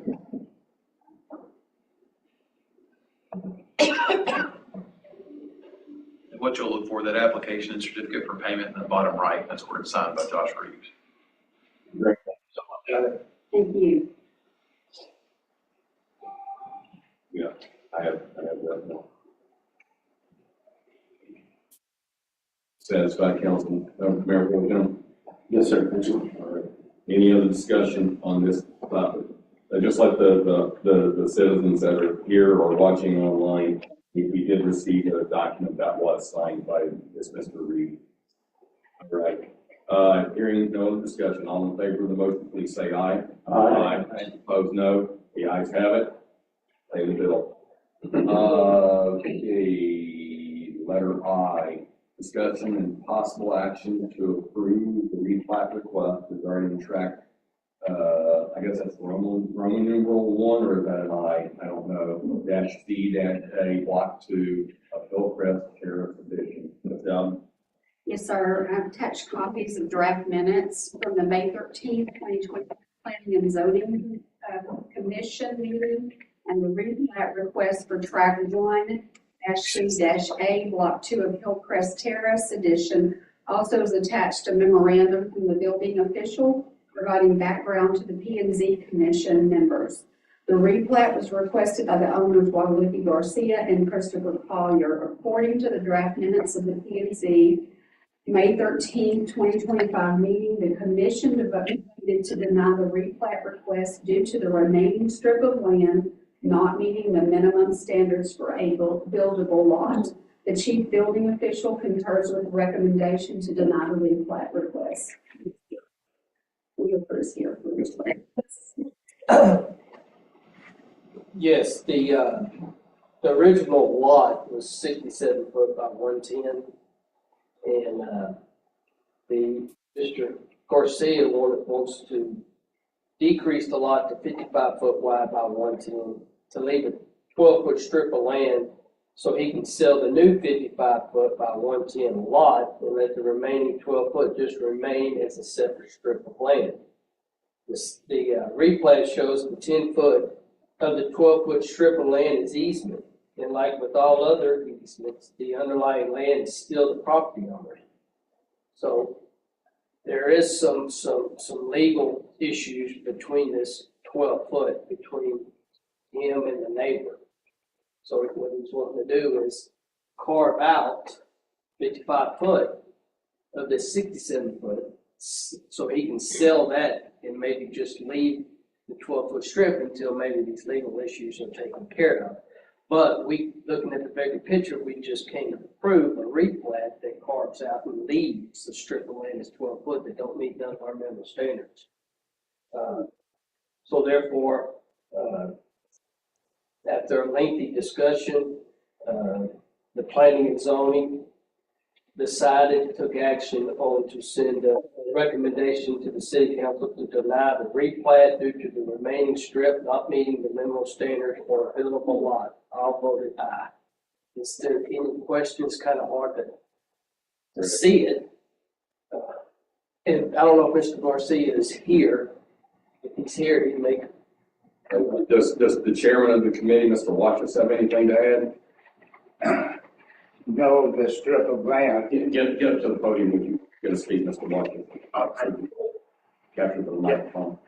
I hate to get up sometimes, so, but, no, what happens is. Name and address, Mr. Okay, Scott Watchus, 2912 Nashville, Maryland. When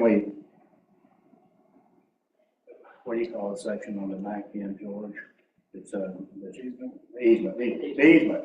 What he's trying to carve out is the 10-foot easement on his side in this new addition, whereas someone on the other side of another street wants to claim that 10-foot easement. And that 10-foot easement goes with the property that's already there.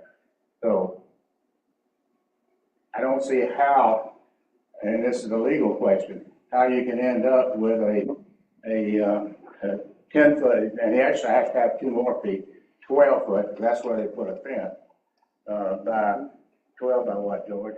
110. By 110 on the new addition side.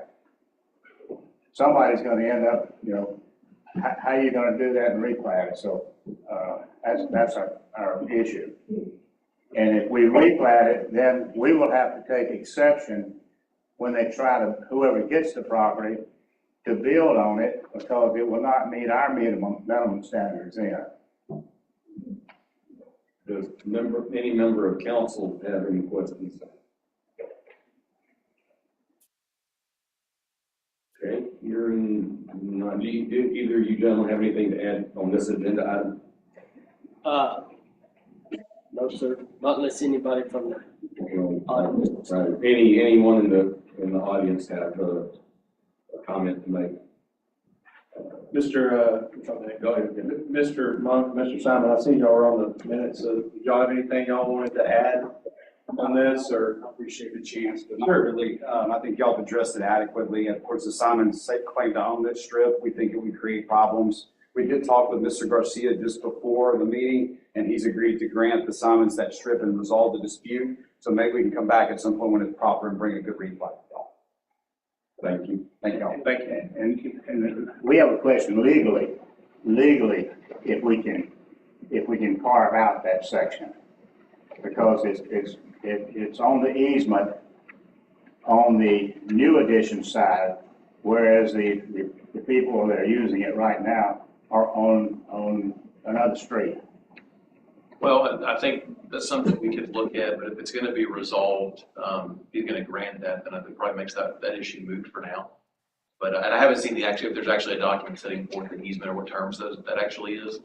But if they're gonna resolve it, then that's probably the easiest way to deal with that. I'd like George to get with you to show you what we're really getting down to here. Sure. Because if we do grant it, then we've got a strip of land that's in a different addition. And what do we do with that one strip of land? Who's gonna pay, what the taxes and everything else on it? Yeah, I'll get with George and we can. Okay, good.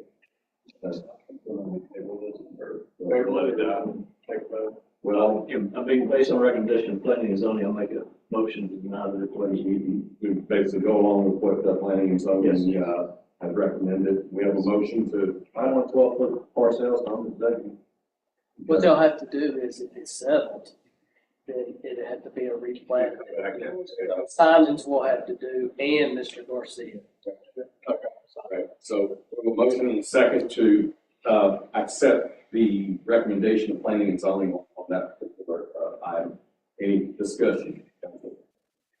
Hearing none, all in favor of recommending planning and zoning action on this by denying the replat, please say aye. Aye. Any opposed, no? The ayes have it. Okay. That was item I. Item J, discussion and possible action to approve the submitted preliminary plat Sugar subdivision to be located on the property known as 1420 South of 29th Street. Ms. Dowden. Mayor and council, attached is the proposed preliminary plat of Sugar subdivision. Also attached is a copy of the building official's background note to the planning and zoning commission members.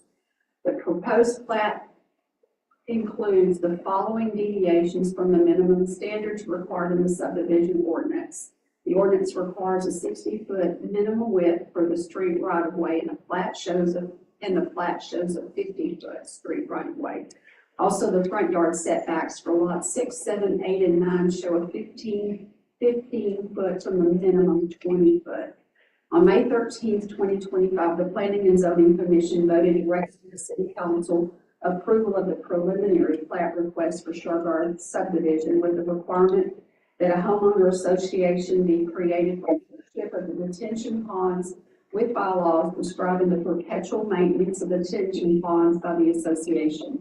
Mr. Wheeler concurs with the Planning and Zoning Commission's recommendation to approve the preliminary plat with the additional requirements for a homeowners association to maintain ownership and maintenance of detention ponds. Yes, ma'am, that was perfect. I would add to it that during the meeting, there were some concerned citizens present. There were spoken concerns from Mrs. Shipley and from surrounding neighbors, Catherine Tate at 2912 Avenue O and Shelley Crane at 2911 Avenue M, about drainage, overcharging of the sewer, problems that already exist in the area.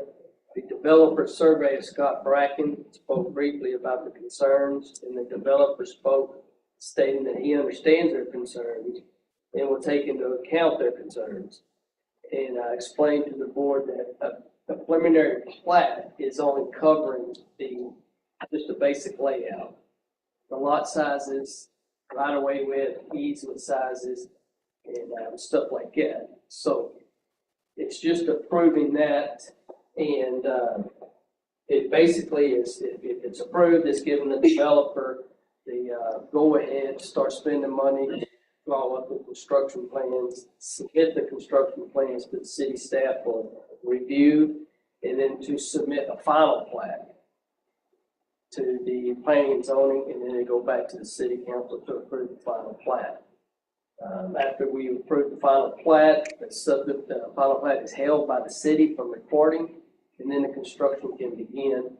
And then after the construction is through and city staff has approved the construction, then we present it back to the city council for acceptance of the improvements. And then we turn over the final plat for recording.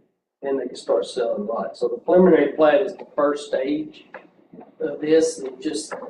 It gives the developer the feeling that the lot sizes, the street width, et cetera, have been approved. And George, a question for you. Is the cul-de-sac large enough for our garbage truck to make the turn? Yes, sir. I have discussed that with the fire department. I know we've had that issue in the past, so. And that would be one thing that we would review now. I do have a question on these detention ponds. I was at the meeting, the planning and zoning meeting in May, and the detention areas, it says in the notes here, are 110 feet by 122 feet. How deep are they? I have not seen the construction drawings on these detention ponds. It's on it says. What was that? This is the designing engineer. Okay. So if he has any questions, if anybody has any questions about these detention ponds, they could ask. Yeah, then, well, since he's here, how deep were these detention ponds? Good evening, Mayor and Council, and congratulations on your placement on the council. My name is Jaime Tomé. I'm with Golden Triangle Consulting Engineers, 85 Interstate 10 Frontage Road, Suite 204A, Beaumont, Texas. And I'll give you a brief description of what we are doing with this subdivision. This subdivision can create 14 lots. The plan is to build homes that are in the $300,000 to $400,000 range. Currently, on a 100-year storm, which will generate a peak flow of 14.61 cubic feet per second, which is the amount of water that is actually flowing into 29th Street to the front ditch. Once this project is developed, the actual peak flow is going to be 4.75 cubic feet per second, which is only 32% of what is flowing currently before developing the property. So this project with the detention ponds and the piping that is in it, it's going to put less water in the system than it actually does today. And from memory, I believe these ponds are around 7.5 feet deep. You can have to answer any more questions. I have a question. Yes. Could you explain to me, you said it's gonna actually be less than it is today. Could you explain a little bit more on that? Because I'm not in it, but I'm not really following that. You know, unfortunately, Harvey was a very, very bad storm. It was an 800-year storm, which means it's a storm that takes place once every 800 years. And Harvey caused a lot of flooding in a lot of areas that actually doesn't usually flood. I mean, you had boats on Jimmy Johnson for Harvey, during Harvey. So to design for an 800-year flood would require a tremendous amount of money. All the drainage districts and TxDOT and these cities have adopted a design criteria for a 100-year storm, which is the kind of storm that happens only once every 100 years. So the property as it is now, the topographic survey on it flows from the rear towards 29. So all the water from a rain event, if we have a 100-year storm, the actual flow is about 14.61 cubic feet per second. 14.61 cubic feet is about 109 gallons per second. And that's calculated based on the runoff coefficient of the land, which is grass, concrete, wooded, not wooded, the rain intensity, which is set actually by the government in terms of the different areas based on historical data, and A, which is the drainage area that we are using. So in order to control the water, because Drainage District 7 and the City of Nederland have what we call a zero impact on the drainage. So if before you develop only 14.61 cubic feet per second is coming to the system, you cannot discharge anything more than that. So we can discharge from 14.61 and less. This project is only discharging 4.7 from the 14.61 cubic feet per second that's currently discharged. So it will help the drainage system, not negatively impact it. And one of the reasons we do that is most of the drainage systems in the area are designed for 5, 10, or 25-year storm. So the ditches you see on the streets are mainly not designed for a 100-year storm. So we're trying to contain that water from the 100-year storm, so we can only discharge what the ditches can handle. I hope that was clear. And Mr. Wheeler said that you believe the detention pond would be 7.5 feet deep. Is that the number I'm talking about? Well, I can't have it in front of me, so. And in all cases, these detention ponds will have to be fenced. So when we submit the construction plan, these ponds actually have a fence now. And how will there be a levee around them? How are they going to be built? Are they just going to be at ground level or what? It's been about 6 months since I've done this job, and I have 50 going on at the same time. Can't remember what all the elevations are, but there will be a fence around them. They will be maintained by an HOA. Our original plan was to plat that first lot with that pond and put these restrictions on the other lot, and on that lot that they will have to maintain the pond and allow the other lots to actually drain through it. But I don't think the planning and zoning liked that idea, so we went back to the HOA. Yeah, I can see that because, you know, if that house is for sale and there's no owner, then who is that deed restriction? I understand. Yeah, I understand. Definitely. Yeah, I've got, I appreciate you've got several projects going on, but this is the only one, frankly, that we're interested in tonight. And I'd like to know a little bit more about the detention pond, because drainage in Nederland is a big situation. We're going to be working on that for probably several years to get our infrastructure rolling, and drainage is a major part of it. So I'd like to have information on that and have a copy of the DD7, blessing on it because, for that reason. Any other member of council have any questions or comments? We did submit the letter from DD7 that approved the design of this project. And the reason we're discharging 32% of what goes into that ditch right now is because you all have an issue. And we don't want to add to the issue. We're actually reducing the issue of this design. Good. You know, the issue that I'm having, quite frankly, it's the ordinance deviations that we have here. We have a 60-foot minimum width for the street right away. The plat shows 50. You know, so there's some deviations here that I think, I understand growth and I understand, you know, we want to grow, but we also need to follow ordinances and what we have on the books. So, so I'm, you know, my vote's going to be no on this until that's fixed.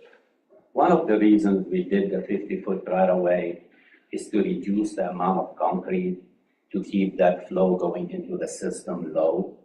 If we do the 60-foot, it's not going to impact us. We still have enough detention to meet the rules, but we'll be discharging more than 4.75 cubic feet per second.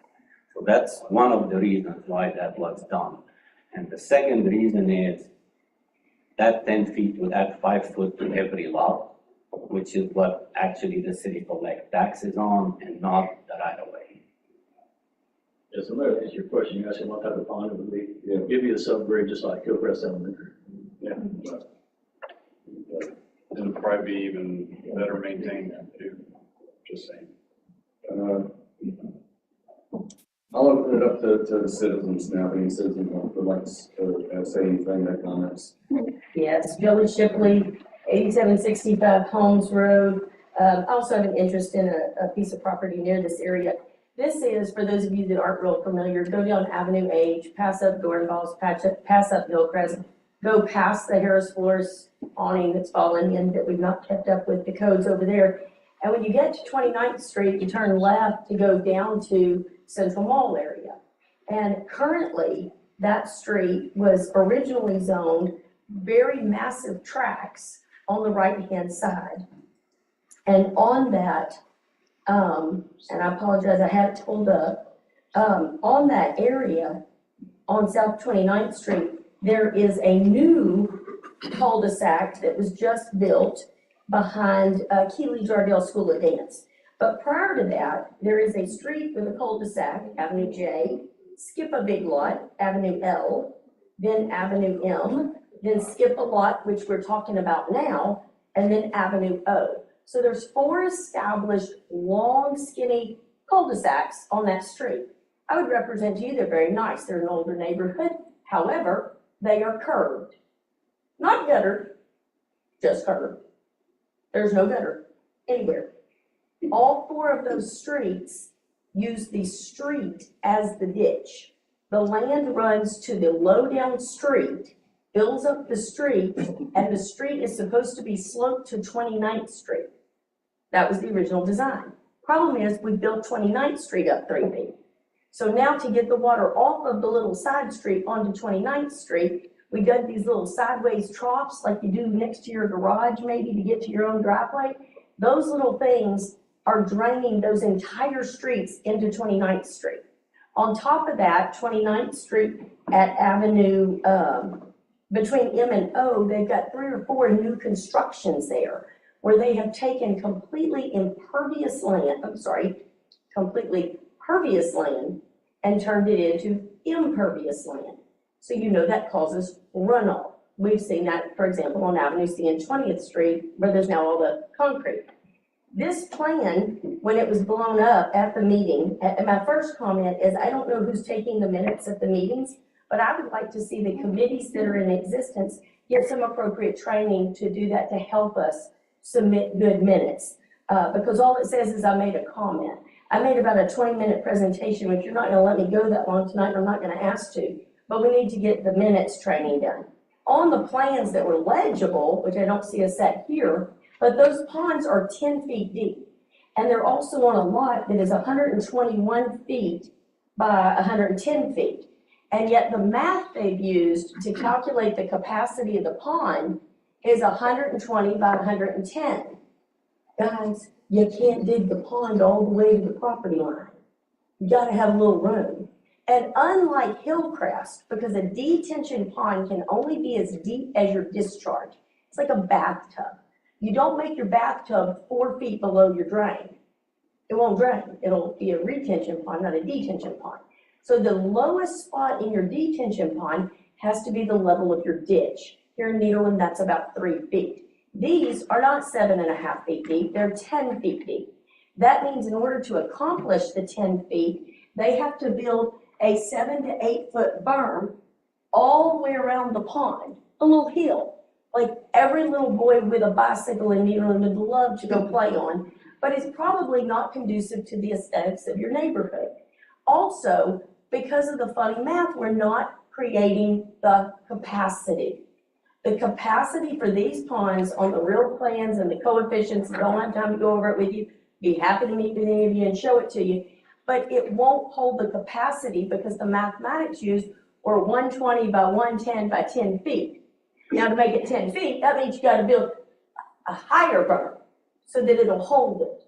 And then it trickles out into the same ditch that those 4 cul-de-sacs are on. Ms. Crane could not be here tonight, but she's one of the ones that backs up to this property.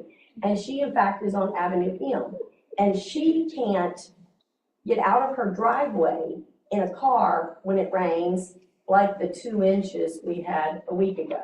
So we've got some problems on South 29th Street trying to get that water out of there. And so if we could get South 29th Street addressed so that all 4 of those existing cul-de-sacs, and you already, not you particularly, maybe some of you, approved another new cul-de-sac by Keeley's that's gonna flow into this. So now there's 5 cul-de-sacs there, and it's all backing up at the expense of the existing residences. So I think the detention ponds might be better off somewhere else, or make them big enough that it's not an 8-foot berm around there. And then when it is detaining water on a temporary basis, that does become a hazard. And it's also an extremely attractive nuisance, like I said, for all the little boys in the neighborhood and girls, don't discriminate. I think it's important that we follow the statutes, we follow the ordinances. Those detention pond capacities were calculated based upon the change in the land for the development.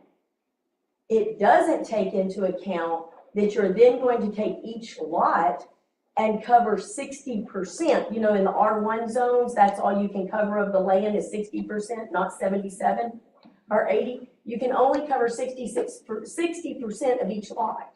Now, we already know that we've got violations of that all over town. So if they accidentally or with permission cover more than that, these detention ponds are not going to hold the runoff, and you're going to be doing it at the expense of the existing residents. That would not be zero impact whatsoever, and it does deviate from the existing statutes. Thank you. So the question I have, how do you get water into an 8-foot berm that's only a foot deep on the road? So that's a great question, because that's what they're doing. That's where they're saying that they're going to take it from the lots and have a graded ditch with a culvert into Still not it. gonna put 8 foot of water into it. That's why they're digging 6.5 feet down is what he said. They're not digging 6.5 down, because if they dig 6.5 down, it's now gonna hold water because your discharge is 3 If you feet. build 8 foot high, so they're gonna put any water in it, it's gonna be the same level as. Go figure. It's not gonna work, just like the other detention ponds we've seen proposed in the city. So I agree with you completely. Mr. Tony, you have some questions there? You can't dig it, yeah, you can't dig it down and you can't dig it up. I really don't want to get into a debate with an attorney about drainage projects. All I can tell you is 4 engineers looked into this project. 2 of them are gurus in drainage, which work for ED7, and they all approved this project. So I don't want to go back and forth, and I'm glad Ms. Shipley, I'm used to her being on my side of the table, but today she's on the other side, so hope that helped for me. But anyway, great. we have people who approve this project who are gurus at drainage, and that's all they do for a living. And I'm glad she brought up all these streets that are lower than 27. She is correct. And that's why this project is gonna help these other streets, because we're gonna discharge less water into their street that's now getting 14.61 cubic feet per second and could only receive 4.75 cubic feet per second. And one engineering comment I would make, detention is not only in the pond. We use a pipe for detention, we use the street for detention. Because by the rules, we can detain 6 inches in the street itself. So it's a combination of all these elements that determine the detention volume. Numbers don't lie. We follow the rules, we follow the regulations for drainage. We are only discharging 32% of the current peak flow. And the deviations we have from the 60 to 50 is to have less water, basically. That's the main reason we did that. Any other citizen have a? We're paying $800,000. Angela Finette, 1016 North 31st Street. We are paying $800,000 to smoke test areas of the city that are not in the western section. This area is not in the western section. I would really like to see some caution in how people might be tying in additional homes into a sewer system. It's already full with rainwater. We have other people in town, 31 so far on my list that I know of that can't flush when it rains. Might be time to slow down a little bit and look at what the infrastructure is before we add more to it. I don't know. I'm not an engineer and I did not sleep at a Holiday Inn last night. So I just think that it would stand to reason that that might be investigated for the impact on the sewer system, or if there's smoke testing in the area that needs to be done to see if there's major repairs that need to happen there before a new subdivision goes in. Thank you. Any other citizens? We got another citizen come forward. Go ahead, sir. Yes, Alan Trim, 2903 Avenue O, Nederland. I live on the downside of the cul-de-sac. So my house is right there on 29th Street. The culvert is right there. And I deal with engineers every day in the environmental world. We're not in a perfect world. Everything looks great on paper. It always does. But our street is the ditch like the little lady said earlier over here. 29th, it flows down. We don't have ditches in our front yard. We do on my side between 29th and Avenue O. I mean, my front yard and the 29th Street. My neighbor is the field, and then what's the name of the restaurant? Golden Croissant. What's going to happen is, we've got a home. What do you call it? Who's going to oversee the tip? Homeowners Association. Homeowners Association. That's good, but are they going to think about all that water that's going out on Avenue H at 29th and 29th Street? Yeah, sorry. I'm trying to hurry, and I need to slow down. That water's going to come down. We do have one of the small drains on 29th on Avenue O. It's pretty plugged up most of the time, just due to the nature of the beast. Because it's got a box on one side of it, and it's about 3 foot deep. So all the trash flows into that. So of course, it gets stuck in the culvert. In a perfect world, that water's going to run down their roads too, to 29th Street. But what about the water that's going to run off towards Avenue O and towards Avenue M? I'd like to hear more on that when they've got time or whatever. And then, of course, the property, I assume it's going to be built up when they do build the houses. I don't know that. The gentleman behind me could probably answer that. How much higher is the property going to get built up? Because it has been low in the past. It's been stable, and there's been horses on it. That's why it's been such a large piece of property. It was a man and wife owned it, and recently deceased, and so that's why it's up for sale or it was sold. Anyway, there is some concerns. Everybody brought some good concerns up about our drainage and the cul-de-sacs. There's going to be a lot of water on 29th, and it's going to go to Avenue O and Avenue M. So, anyway, that's all. Thank you much. All right, thank you, sir. Any other citizens? Forward, ma'am. My name is Catherine Tate, and I was at the May meeting. I saw you at the May meeting. And I live at 2912 Avenue O. I live one house down from Allen. Allen is at 29th Street and Avenue O. He is right there on that corner. Now, there are two culverts, one on each side of Avenue O. The one on my side fills up and water has to get so high and it goes to the other side.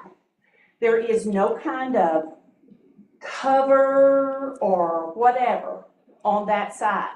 Part of the problem is there needs to be ditches dug down South 29th Street where there aren't ditches, like the property at the end on my side of the street. My property backs up to the Crockers, people that owned it.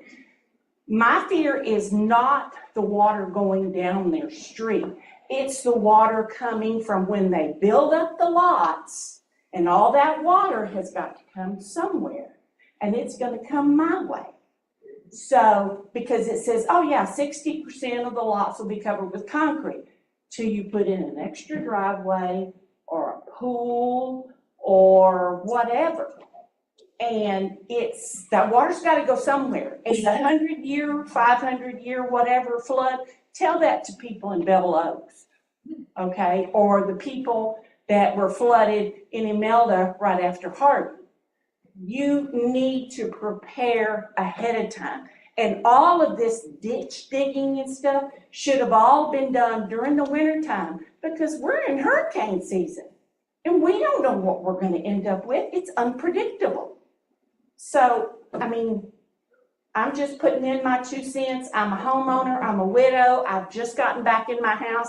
I know Mr. Wheeler pretty good because I had a house fire and I had to rebuild my house. But I've had people tell me, you just need to up your flood insurance. And I'm thinking, if I have to have another catastrophe, I'm leaving. I've been living in England since 1978. I've been in this house since 1988. It's all I've got. I mean, so if a $300 and something thousand house behind me is built up 3 or 4 feet, where's that water gonna go? Yeah, some of it'll go in the street, but the rest of it's gonna come in my yard. And I already have water standing. And I will tell you that whenever they build this addition, they need to put in new sewer lines in that addition, not attach them to where we're at, because that's halfway in my yard. I've had nightmares about this. So, I mean, just think about us that have been paying taxes for 40, 50 years. My house isn't worth $300,000 or $400,000, but it's worth everything to me.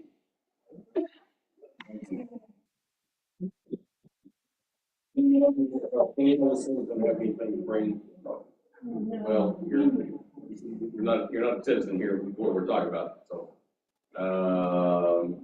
Okay, I'll let you close your statements right now. Just to address you the comments, at 14 homes, 8,000 gallons per month on water usage, and assuming it all goes into the sewer system, you're looking at 3,700 gallons per day, which the system can easily support when you don't have rain events. And as you heard your staff earlier speak about all the infiltration inflow that need to be repaired. Also, the mistakes of the past should not hinder growth now and in the future, especially when this growth is mitigating 10 cubic feet per second of the mistakes of the past when this project is built. Also, one more last thing. There is a state law that prevents you from actually flowing any water to the rear of the property. By state law, all the water has to come to the front. So when this is developed, if there is any water going to the rear right now, will not be able to do so. It has to come to the front. Good. I want to know what that statute is. Okay. Mr. Wheeler, are you familiar with that? Just, I know you don't have your book in front of you. Are you familiar with that, what he's referring to about the watershed has to go to the front of the property? I am. Well, yeah, we have something that says, you know, you have to slope your property to the sides and to the front. To the front being the drainage system that your subdivision was designed to carry. You know, if you have a lot and you build up the back and it slopes toward your neighbor in the back and then it goes out toward that street, that was designed for that subdivision. Not this one too. So you have to slope your lot to the sides and then to the front to where so now, you know, I've been doing this a long time and you have a lot of existing subdivisions that when they built their house, they did not build up the back to slope because there was maybe a vacant field back there. But when they developed this field, you know, it's, even if they slope theirs to the front, this subdivision their backyards may hold water now because it used to go over to the lower side. This field now, in the perfect world, you could tell that developer, you know, you need to put drainage in the front and in the back. It would have to be a city improvement that the city, you'd have to have a big easement in the back and you'd put inlets and then this lot would, the existing subdivision that drained to the back would be dumping into that storm sewer. And this one, and may have some that dumps into that one and in the front.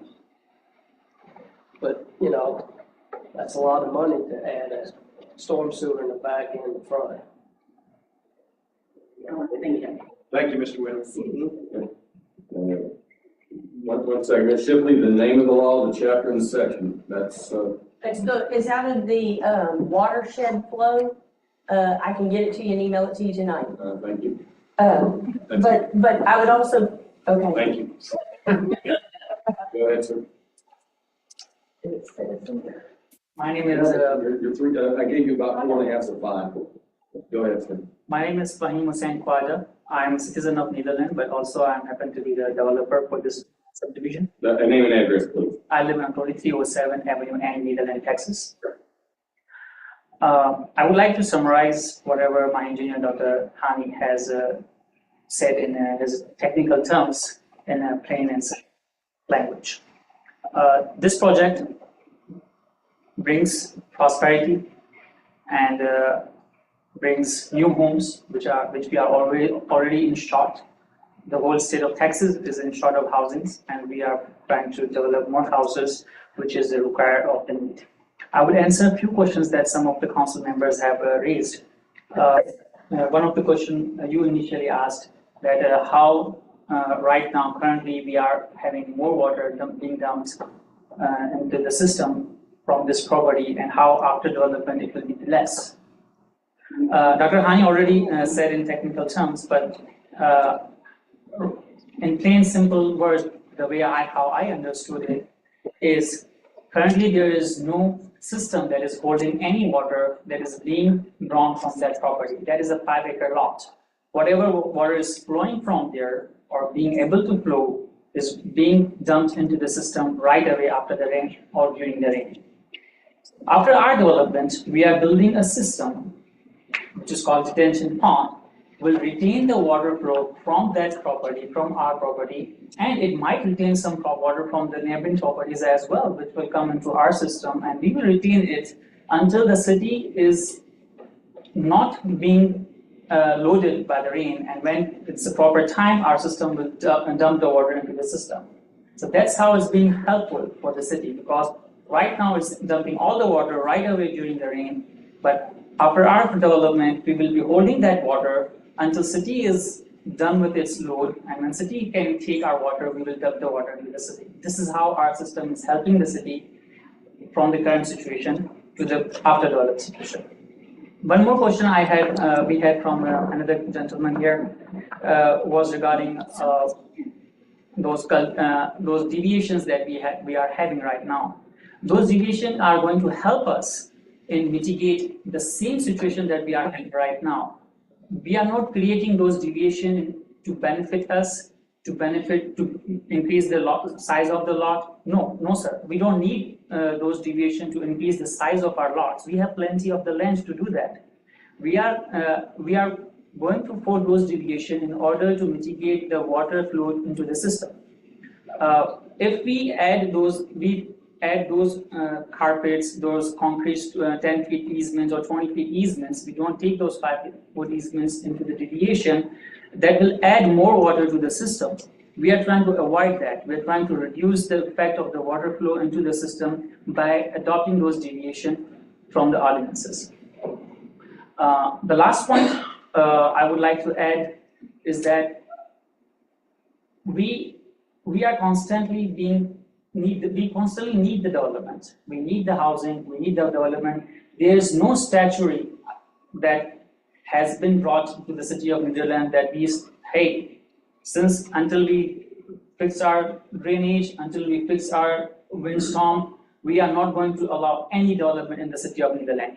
That will be signing a death warrant for us. No, sir, we cannot stop development. Yes, we can work together like this.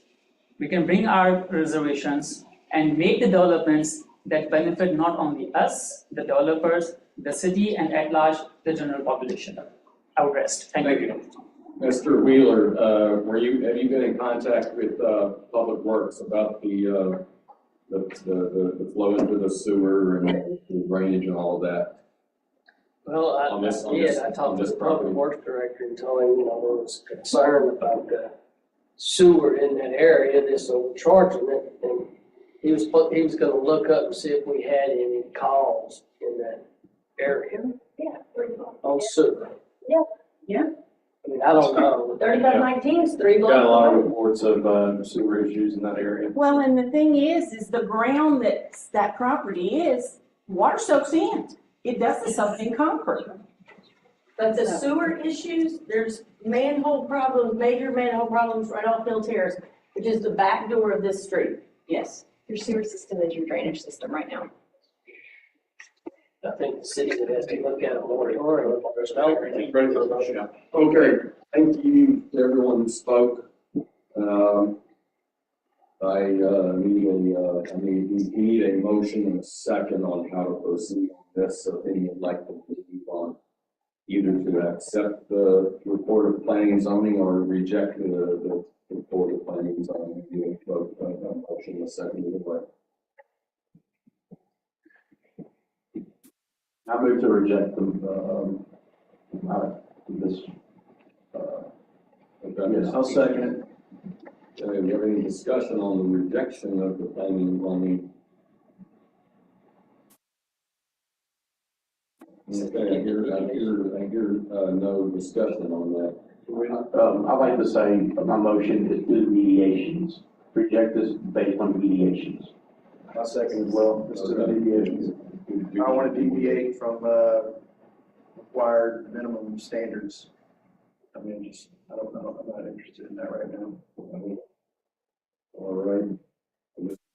A motion to reject planning and zoning recommendation due to the deviations. Am I correct, Bill? That's correct. Yes. Okay.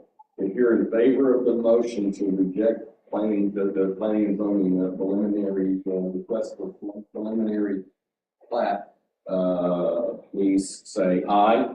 Aye. Aye. Opposed, no? No. 3-2 for the aye in this. Come back with a plan that doesn't have the deviations. All right, letter K, discussion relating to residency stipend pay for unrepresented city employees outside within the boundaries of the city limits requested by Mayor Pro Tem Ortiz. Ms. Dowd. Yes, sir. Dr. Mayor Ortiz requested this agenda item to discuss residency stipend pay relating to city employees who are non-represented and reside within the boundaries of the city limits. Asked the HR director to pull some information concerning the current residency stipend pay. Currently, the city pays stipend pay monthly to employees and employees in fire departments who reside within the city limits. The amounts agreed to for their collective bargaining contracts are $125 per month for homeowners and $75 per month for renters. There are an estimated 27 non-represented city employees who reside within the Nederland city limits. considerations to consider if council were to choose to adopt a policy for this or did note a request that it be added, was unique household situations. The HR director had commented about how would we handle a married couple if both of them were residents for the city. Also younger employees living with their parents.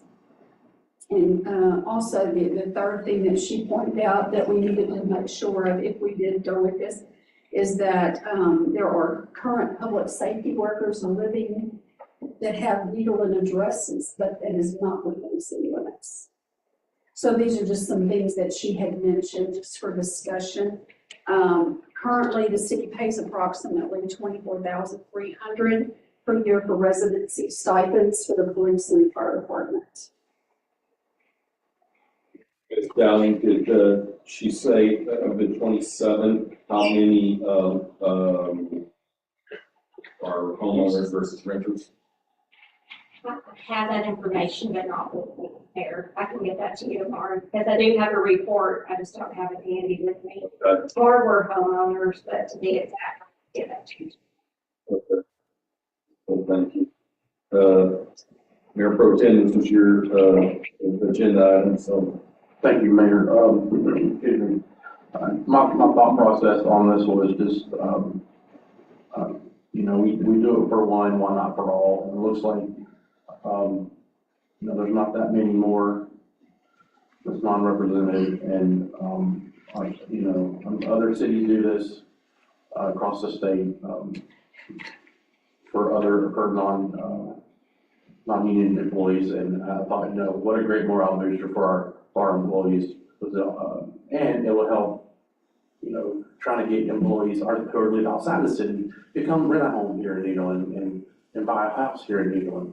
You know, we say all the time, shop and eat Nederland. Well, come invest a home here or rent a home here, and I think it's very important to make sure that our employees know that we appreciate them. And I think this is a good sign in the right direction. Thank you, Mayor. Let's see, we actually need a motion and a second to allow discussion and then to allow anybody to comment. And Mayor, I think this isn't an action item, so it's something that would have to be brought back. Yeah. But it can be just for general discussion. That's right, you're correct. Let's have a discussion. Discuss. You said any other member of council have anything to bring? So, I guess the question I'd have would be, so what does Port Neches, Port Arthur, Beaumont, each of our surrounding cities do? Others in the state doing it doesn't mean we should do it. I'm not saying that I'm against it. I'm trying to understand what the standard is for our area. Because I understand response personnel, you know, emergency services personnel, having them available. So if we have something catastrophic, they're close by and can be there. The rest of the personnel, you know, I know there's a requirement, there used to be a requirement that you had to live in the city limits if you were a police officer many, many years ago. I don't know what the rules are now today. You can't have a rule now. Yeah.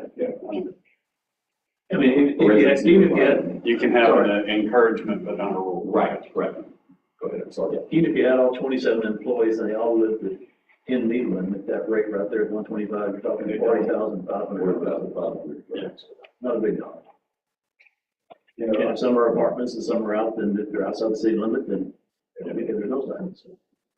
I'm all for, you know, encouraging our employees to live in the city. You know, we got police and we got fire, we want them here, but you know, we got, in my opinion, you know, I want the on-call public works people here close too, and the dog catcher, animal control officer. I want them here close to the city too, because they're a stakeholder here.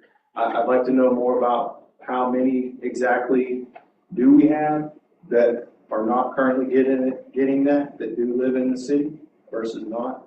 We're seeing overall cost, but and also, it was 27. That was a hard number. Okay. Yeah, and there were also, she said asked the question about husband and wives, kids that live at home, you know, those types of things. We need to understand what the other entities are doing that way too. Know that, you know, insurance wise at our facility, if you're a husband and a wife, you can both, you either have one insurance or you both have insurance. There's an incentive to just use one versus double, so. Now, go off your driver's license. I think, to answer that question, I think we just do what we're continuing to do, whatever we've been doing with first responders, whatever our policy is, based on that, we just adopt that and we move forward. Yeah, that makes sense. Well, let's review it, and make it real simple. Let's look at the police right now, because they have 2 police officers who live 2 doors down in the same house. So how are we paying them? And that will, simplify it. Yeah, it definitely does. And I'm of the opinion that even if they're husband and wife or significant others that live in the same house, they both get it, they're both employees, so. Yeah, okay, this is a discussion item, so, I'd like to take it, you know, based on this, if you're asking those questions, you know, ask about how the person charges, you put it back on our agenda in 2 weeks. Sir. with that. Okay, and discussion and possible action, approving hiring of forensic auditing firm. This was mine. And no doubt, I see your notes, this is exactly what the agenda item said. Yes, sir. Sorry. I didn't know. Yeah. Did member council, did y'all receive from Ms. Dowden the email that forwarded to her from the different companies? Okay. You did not see them. I've got a phone, I can get them now once I get that. Yeah, okay, got it. I think a forensic auditing firm, a forensic audit is needed of our operations. Not saying anybody's ever done wrong, but we've had a longtime city manager leave, and we've had, well, basically in the last 4 years, an entirely new city council. And 3 of the 5 within the last 4 weeks. So, having a forensic audit is I think it's a good idea, and that's why they're put it on the agenda. Well, based on the incident that happened on the 30th, I think it's absolutely warranted. And they can make, of course, a forensic auditing firm would not only point out the problems, they would offer suggestions. So, we need a motion and a second for discussion. Well, to take action, but, I think to the point now where we make a motion to start doing a search for a forensic audit and bring that back. So we can do that, pick one from there, and then vote on who we pick from that. Is that your motion? That's my motion. I'll second that. Okay, we have a motion from Councilmember Saunders, seconded by Councilmember Jones to begin a search. Begin a search, yeah. And I've received from 4 different firms. Yeah, I would say typically, with a professional service, you can do an RFQ and they can submit, you know, their credential. Look at their rates and everything else. Right. You will see 4 that I've got so far. I'm expecting a different one today. That next 2 weeks from now will give us more time to see those. And all of them sounded like they knew what they were talking about. They're national firms.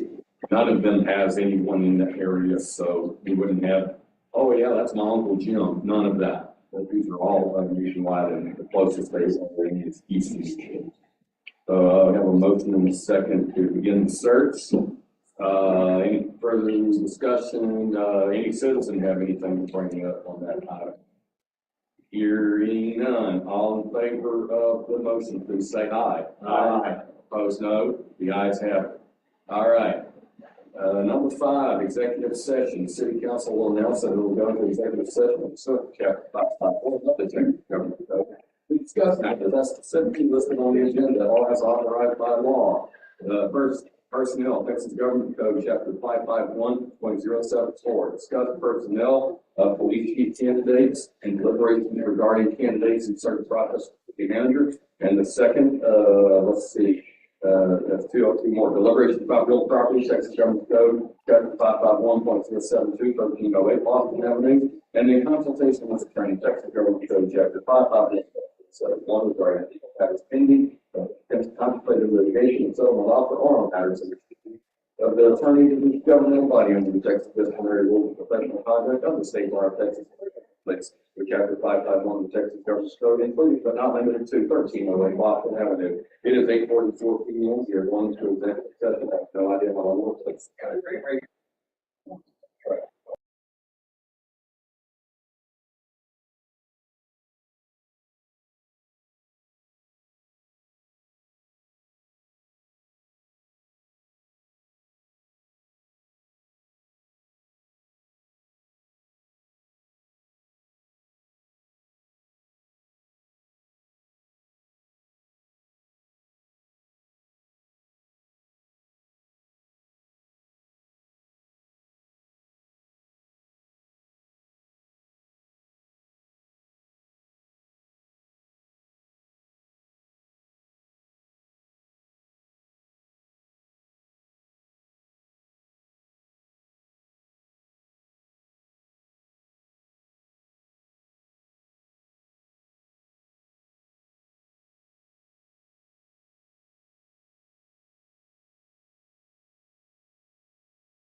He can barely. Oh,